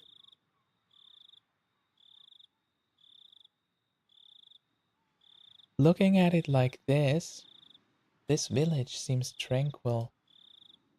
She said that with an indifferent look on her face. Just the other day, you said that this village definitely wouldn't be submerged by the dam, wouldn't you? She didn't reply, seemingly relishing in the feeling of the wind blowing through her hair. Didn't that mean, at that point in time, the minister had already complied with the demands? She spun around, her gaze meeting mine, but she said nothing. She spoke nothing that would neither confirm nor deny what I had just said. This case will probably remain shrouded in darkness. Headquarters probably doesn't want trouble from a scandal with the minister breaking out. There is no mistake that they threatened to kill the grandchild. Then negotiations with the minister were successful and the grandson was released. The one who saved the grandson was you? I wonder about that. The discovery of that wallet that started this chain of events, that alone was almost too convenient, I'd think. Ever since the moment that wallet was discovered, I felt something was odd. Oishi said it as well, that the Sonosaki family had given the order to release the hostage, meaning that our little manhunt was a farce to begin with. Yeah, I wondered about that. Because they had been given the order to release the grandchild, so why did they fight back to the point of potentially killing someone when they were told to just release the kid? I don't know, man. Like, it sounds so weird. Yeah, I gotta wonder if she isn't lying then. She can't be leading him to his death. I don't know, honestly. I have no idea what's going on anymore. I feel like the whole conjecture is impossible is coming into play here. Where the author just knew, okay, no, nobody's gonna get what I'm writing here. Come to think of it, I was punched, kicked, and had a gun pointed at me. I felt like they put up quite a fight, but that might have all been part of a good performance. Once the negotiations were successful, they couldn't just say, here you go, and return the minister's grandson right to his doorstep. They knew that public safety had realized that this was a kidnapping case and were moving in on it. That's why, due to the actions of public safety, the grandson was able to be rescued safely. So the minister didn't give in to any unreasonable demands. That type of performance was necessary. I don't know about these difficult things. Likewise, even for me, I can't make much sense of it. But there's one thing I can be certain of. It's just as you said. This village won't be submerged. The dam project will soon be over. That wasn't something an officer of the law should be saying, but I naturally let those words slip from my mouth. This village may have stirred up all sorts of trouble, but that was because they were protecting their homes. If someone just decided that by themselves that I had to leave the house I was used to living in, I would resent them as well. On top of that, It wasn't like a place. It wasn't a place like mine where I just happened to be renting it, but a place that their family had lived for generations. It might be ignorant to call that desperate resistance an overreaction. Well, since they... I think it is. It's definitely unlawful, at least. Like, Rika is straight up being straight with us. Yeah, but we don't have no idea how it fits into the overall story, right? And also, this is still not over. They could still turn this around easily. I think I missed way too much. That might be true. But also, it's not like a gigantic lot happened in this game either. I don't know. It's hard to describe. I might not really be qualified to criticize politics or bureaucracy, but deliberately building a dam on land that was loved by its residents wasn't something I could get behind. Still, aren't you glad? Oh, there it is. Why would that be? At the very least, with this, peace will return to this village.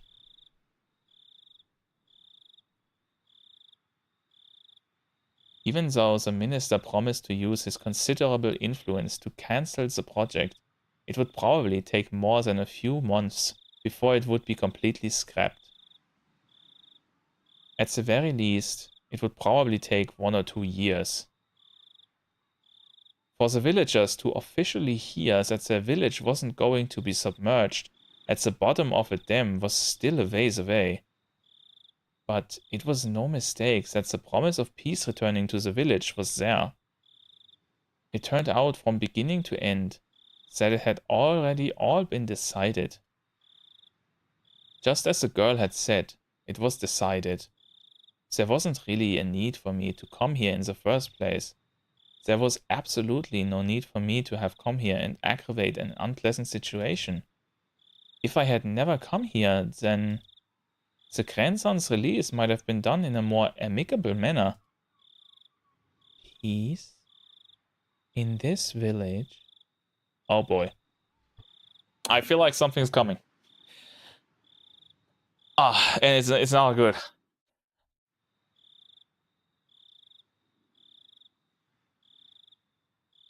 When I nodded, she laughed as if to admonish me.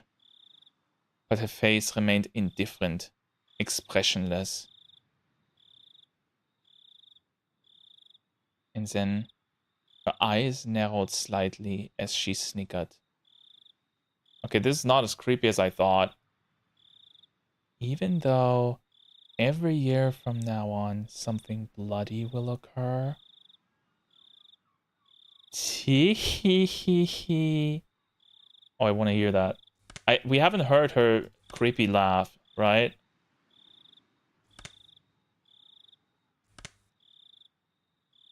Okay,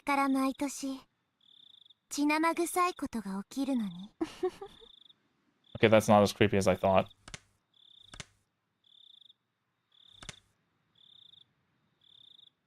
Rika-chan, what are you talking about? As the wind blew her hair about, the girl, as if taking pleasure in what that I was the only one who didn't know, continued to snicker as she looked at my face for a while. You see, in a few years, I'll be killed. Well, that's nice. Huh? Backlit by the moon, it was hard to tell if her expression that had been cast in shadow was smiling, amused, or resigned. You will? Why? It's a very unpleasant thing, though. It's also probably been decided already. Decided already? Who would decide that sort of thing? I'd like to know that as well. Turning back to face me, she showed me a resolute expression for the first time. And after staring into my eyes Staring into my eyes for a moment, she turned back to gaze at the scenery before she spoke her next words. There's a lot of people who have no regard for human life. Even if I tell you this, it might not change anything though. But if you want to erase the specter of death, sometimes, like with the reflection of the moon on the water, all you have to do is throw a small stone. Oh, is that why the moon is in the background? I had no idea what she was trying to say. It's just, I had to listen to every word with my body and soul, or at least that's what I thought. This day next year, yes, June 1979, on this day, the foreman of the dam construction project will be killed. Which is just laying it all out.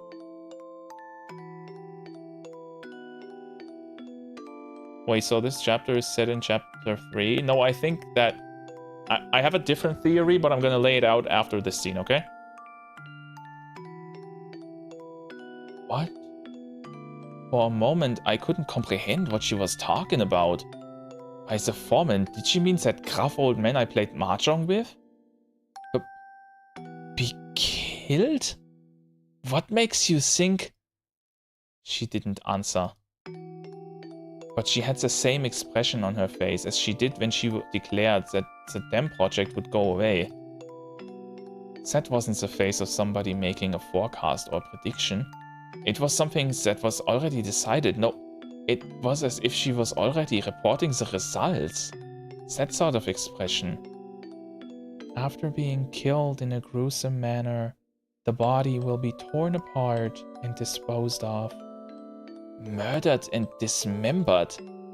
The next year, in June of 1980 on this day, Sadako's parents will be pushed to their deaths.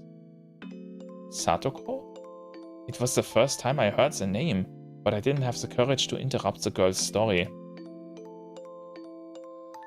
It might be an accident, an unfortunate accident. The girl smiled faintly, but she wasn't exactly encouraging me to smile along with the lifeless look in her eyes. And then, the year after that, this day in June of 1981, my parents will be killed. And then the year after that, this day in June of 1982, Sadako's abusive aunt will have her head split open and die. And then, the year after that, this day in the June of 1983, or possibly a few days afterwards, I will be killed. If all the deaths are preordained, then the last one would also be all according to plan. But then, whose plan would it be?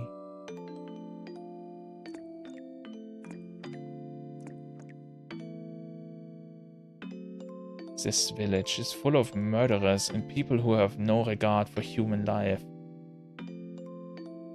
It would be fine to believe that all the deaths up to 1982 would be the work of somebody in the village. It would be fine to believe that all the deaths that would occur were at the discretion of those who would control the village. But that didn't explain what would happen in 1983. There was no way that the last death would fit in anybody's plans. They had no regard for human life. They would use every means at their disposal to meet their goals. But their goals were at odds with the last death. That's why the last death was unrelated to them. But that last death would definitely, most likely, probably, without question, happen. Probably, definitely, I dare say, the last death would be a merciful one. A handkerchief or something being placed over their mouths, making them lose consciousness, never to wake again. exactly whose plan was that? I want to live happily. That is my only wish. Surrounded by my precious friends, spending our days enjoyably. Only that. I don't wish for anything more than that. Rika-chan, I don't want... Oh. I don't want to die. The girl, stoic as ever, let those last words slip in the end.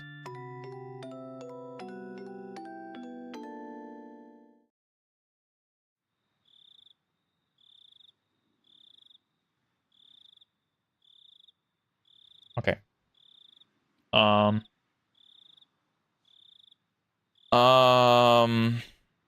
Okay, what I was theorizing about at this point, I mean, it's pretty obvious that this whole game series is actually not a game about Keiichi, but a game about Rika and her trying to escape her own death.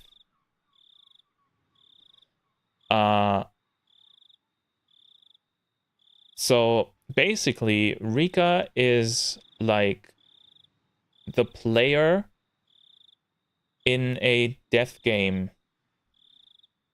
She knows she's gonna die because she keeps coming back to, like, I don't know if she just gets reborn or wakes up at like maybe this year or something, and then tries to use the knowledge from the previous attempts to finally break that cycle of being guaranteed to die in some way in 1983. So it's like a roguelike, kind of. Basically, yeah. Like, at least that's how I understand this. Did she die in chapter 1 and 2? She did not die in chapter 1 yet, because the chapter ended before she would have died, right? If she dies a few days after the festival, and Keiichi dies the night after the festival, and that's where the narrative ended, then I don't know if she survived. Maybe it's also that she can survive, but somebody always dies in all of her attempts, no matter what she does. And since she says she wants her friends to live with her and be happy, maybe she commits suicide when somebody else gets killed so that she can reset the world or something and try again. And she's trying to find a way to get all of them through that summer alive. But she did die in 2. Yes, she definitely died in 2 because her corpse is found in the Sonozaki family well with Mion's, right? And Sadako's. Those 3 died in the second game. Didn't everybody die in the second game except for Rena? I think she was the only survivor in that game. And in 3, well, obviously she got killed, but the thing is, she dies differently every time. So that makes me believe that she is trying to, without being found out, maybe she has like a deal with Oyashiro-Sama, and he says, okay, if you can manage to get all of your friend group through this summer alive, you can escape your own death or something like that. But she can't get caught in knowing, in letting anybody else know that she knows, something like that. I don't know, this is giga complicated, and I'm just trying to make sense of it, but I think that this implies that Rika is actually the main character of this game, and every game represents, like, as Dinkler said, every game represents like one attempt at surviving, and all of them fail so far. Like, my guess is that in chapter 8, maybe like the last one, we finally find the way to move forward. I don't know. But this makes everything even more complicated because now we need to look at the games as one connected thing and not like a single entity with like that is closed in itself, right? Because this now means that we can look at the games, and if we notice something in one timeline, we can extrapolate from there and make guesses towards something else, towards another game, and connect them like that. It's like a puzzle. Also, hey there, Noah. I hope you're doing well. I love the comparison with a roguelike because it's really literally that.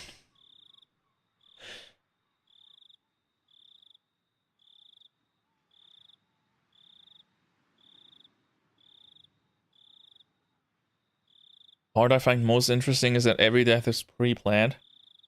Yeah, because if what we just thought out is true, and Rika does not try to make the first 4 years of deaths not happen, that means that she can't do that. Which tells me those deaths are set in stone and only hers, or only the deaths in 1983 can somehow be averted. But she hasn't figured out how. Also, how does Rika know this? Well, because it's another attempt, right? This is probably her trying to break the rules and telling Akasaka. Maybe it's the first time. This also gives us an idea. Actually, now that I think about it, yes. This gives us an idea of the games actually being chronological. I assume that the first game is the first try. And subsequent attempts always had more Rika. Rika was barely even there in the first game. Rika had some weirdly suspicious lines in the second game, and she went to Mion's house near the end and got killed there. Maybe she was trying to convince Mion to stop killing people or something. And in the third game, she actively helped us with the whole cat metaphor she did for Keiichi, right? Where he was trying to help Sadako, and she was kind of leading him to the point where he could save her from the uncle. The cat metaphor? Yeah. I can't explain all of that again because I forgot half of it, but there was like... Rika kept making a metaphor for Keiichi's situation, and she kind of led him with that to what he could potentially do to help Sadako. And she had a big hand in the whole in the third game's proceedings. So yeah, I think these games like we're probably skipping multiple attempts between each game, but I think they are chronological. And Rika is trying different things to change the course, which is also interesting because the 3 games had completely different storylines, right? But they all start at the same thing. Like, they all lead to the same result, and Rika is probably steering things in the different direction, but this just shows us that almost everybody in this village is inherently able to be a killer or go crazy or something. Because if not, then why did Mion go crazy in the second game but not in the first and third? But yeah, I kind of almost wonder if Rika and the author are striking a deal.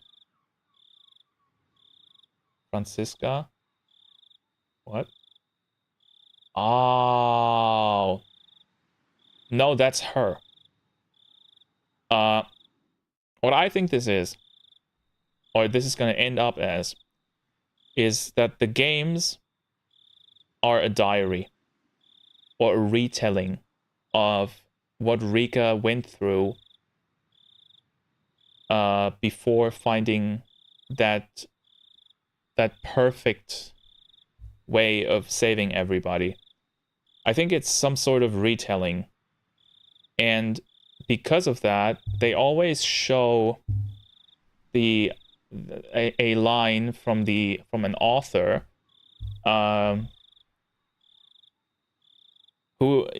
she's not called Francisca, she's called Frederica. And if you read Frederica out like you would in Japanese, in hiragana, I think it's called, the spelling of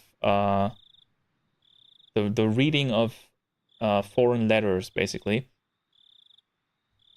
you would give me a second. I want to show you. Frederica in hiragana, obviously in English letters, would read like this. Now, what's Rika's in-game name?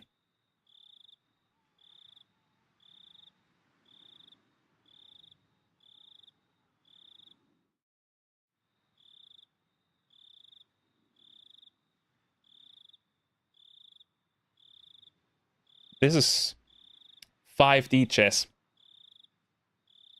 And that's why I think that. I think that these quotes by this Frederica something castle person are Rika. Either or what could also be the case, but that would be kind of stupid, is if this is all fiction, like if Frederica Castle thingy is like an author, a mystery author, and Rika, the character, is just her self-insert, and we just play through the books that she writes. That'd be, on one hand, it would be super stupid, but it would also kind of be great. if that was the end, if that was the end reveal. Oh yeah, this is just books I wrote, or I'm the game author.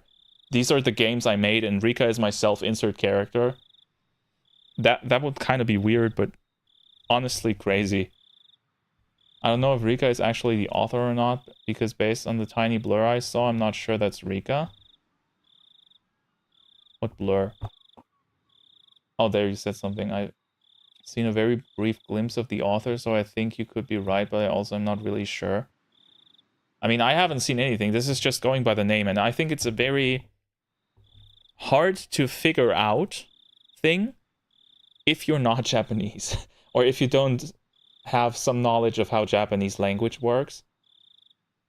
And actually, my guess is, I don't know if this is true, but my guess is that if you play this game in Japanese, like the original Japanese version, the quotes by this Frederica person are probably in English. Because if it was in Japanese, and they wrote her name in Japanese in hiragana, every Japanese person in the world would immediately pick up on it. I don't think they made it that easy for Japanese readers or players. So my guess is if they made it in English, people would not... It would basically be the other way around, right? Just as most English people don't speak Japanese well enough to where they would understand the connection between that, Japanese people would probably not... Japanese people speak crappy English in most cases. So they probably wouldn't get the connection if they aren't either well-versed in English or above average smart. Let's say it like that. So it's still a good puzzle. I think it's much harder to solve as an English player. But I think I'm onto something. Because if not, then this is fucking hell of a red herring. Like, if this leads to nothing, then the author got me. He totally got me. That's all I can say. Okay. Enough theorizing. That went on for way too long. We gotta finish this. Eventually, we were discovered by some drunks. The girl, as well as I, were dragged back to the festivities. Everybody was completely drunk, so even when they saw my head completely wrapped in bandages, they wouldn't let me leave. Well, certainly if I was in a good enough condition to slip out of the hospital, it must not be that serious. The girl was mingling with everybody, like being pampered like a kitten. First the Papa thing, now the Discord mod. Her expression was adorable, nothing like the one from just before, predicting her own death and whispering that she didn't want to die. Having said that, having a silly and lively conversation like this, it was hard to believe that these people were the core of an extremist resistance group. Even if it was a shell of its former self, it was a festival where people in the village gathered, so the 20-some-odd folk here should have included some of the village executives and other important members. Among those, there was no doubt that there were members that were at the Sonosaki family council in attendance, meaning even if we never met face to face before, there were people here who knew my identity. In a small village like this, they knew the faces of all the villagers that lived here. That's why, without even saying anything, it soon became obvious that I was an outsider. But they actually seemed interested by that, asking me all sorts of questions about Tokyo, drinking while musing on the faint relationships the city had with the villagers, and emphasizing with the rather meager environment. The confidential talks with the minister were finished, his grandson was in police custody, everything was over. I might not have to be put in another perilous situation. To me, they were only my adversaries because of my job.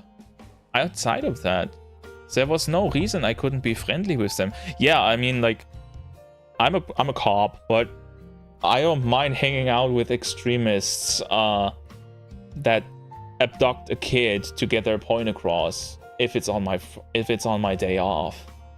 I'm back again. Welcome back, Duck. Okay. So next time I visited this village, would it return to being a tranquil and beautiful place? If that happened, I might be able to take a relaxed walk around the village with her again. My cup was once again filled to the brim with beer. By the time I was able to get away, it was the middle of the night. The girl had at some point disappeared. It seems that her parents had told her to go home and sleep when she let out a large yawn. The old folks, who had absolutely no remorse for making an injured person hang out with them, told me as much as they laughed. I was just sad drinking, so I had thought to help a bit with cleanup. However, my help was refused on the grounds that I was a guest. On top of that, they had a car prepared to take me back to the hospital. That's nice. And we're in the car again. We're back to... okay. Losing the battle against my sleepiness inside the car, I was sound asleep until we reached the parking lot of the hospital. The front door of the hospital was naturally locked at this hour. I wandered around bewilderedly, searching for a back entrance until somebody on night duty found out and let me inside. Where were you at this late at night? Dr. Ire was worried, you know. Sorry for the trouble. I was held up by the people having a festival at the shrine. Oh, they did say something about everybody in the town council getting together for a drink. My condolences. Are your wounds alright? They're throbbing a bit. It's probably because of the alcohol, I think.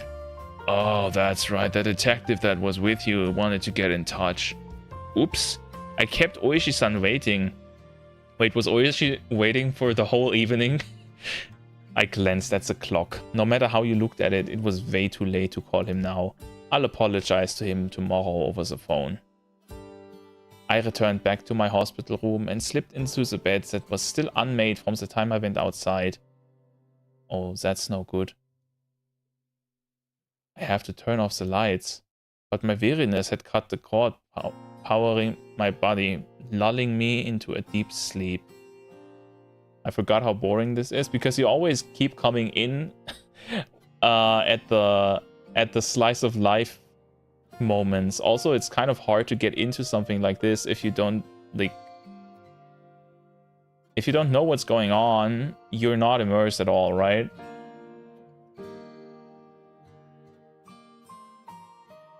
What now? We gonna get clobbered? Or is this the end? I have no idea how this chapter is gonna end. Like, we got a big lore reveal now, yes? But, like... Oh. A mother's diary. We're gonna read these next week. Maybe this is from his, what's her name? Yukie. Maybe we're getting some of her perspective. Like, maybe she's going crazy because she's worried. And, like, she has problems with the child delivery and she can't reach her husband. Interesting, it's just text. I mean, have you ever read a book? You know? Those little... That... If there are books out there that are interesting to read, why can a text-based game not be interesting? I mean, I'm not faulting you for thinking it's boring, because this is certainly not for everybody. I'm just saying that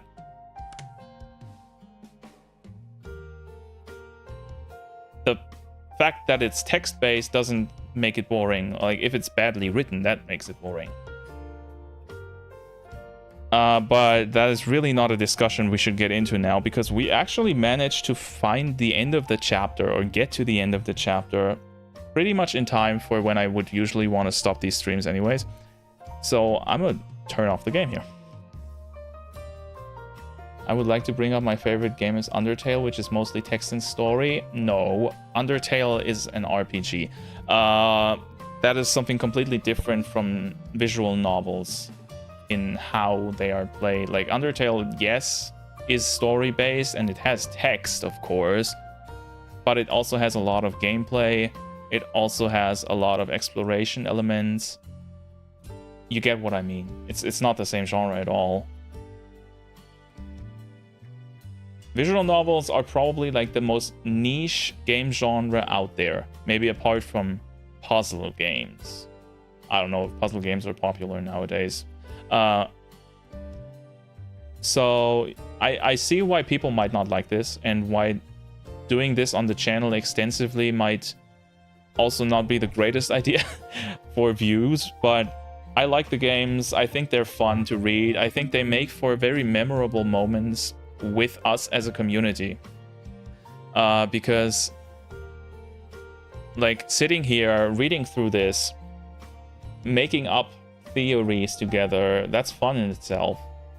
So I want to keep doing it, maybe not as regularly as I did with Higurashi so far, because apart from taking the long break, we've been playing a lot of Higurashi on the channel.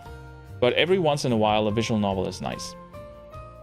I like that the music is giving my little talk here a bit more meaning and, you know, makes me sound smarter than I actually am. And now I press Alt F4. Yeah, it's asking me if I'm okay. Wait. This game has an Alt F4 kill switch. Or rather, like a kill switch protection.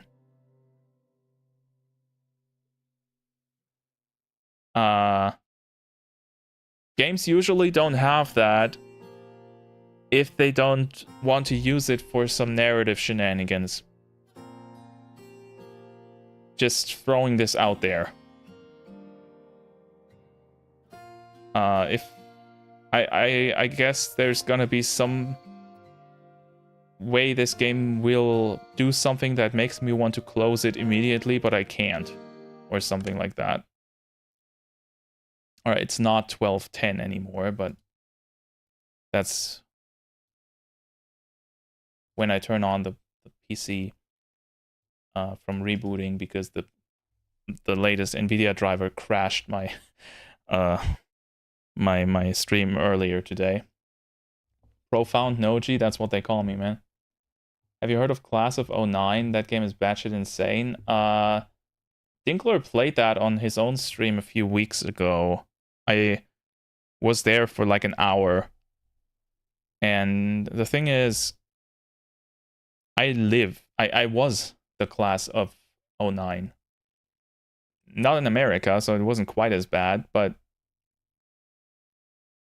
it felt very real to me, is what I'm trying to say. A lot of people didn't say the N-word nearly as much in that game as I remember it, but in general, it was pretty close to what I experienced, at least in some regards. So I don't know if I want to play that. Also, I think it might be a bit too edgy for me. So every teacher was a pedophile in your school? Okay, before I end this, I'm gonna tell a little story.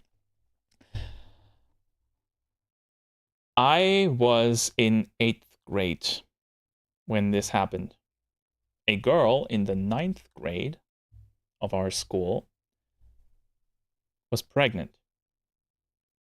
9th grade means she was around 15, maybe 14 around that time. I think I was 14.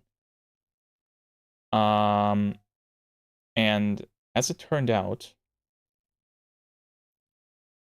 the father of that kid was a teacher at our school. And you might assume like a teacher in training or someone young. The dude was like 55. Very, very old dude. Maybe I'm misremembering the age because I was young myself, but he was at least like 40 to 45. He was about as old as my dad. And yeah, that made the rounds in the school very quickly. Let's say it like that. And I have, honestly, I don't want to talk about this too much because I have no idea what went on behind the scenes. I was just a student in that school where that happened. But it was a thing, and it probably disgusted everybody I knew. I have no idea what happened to the teacher. I have no idea what happened to the girl other than she did have the kid. I'm pretty sure. So, yeah. Not every teacher was a pedophile, but at least one of them was.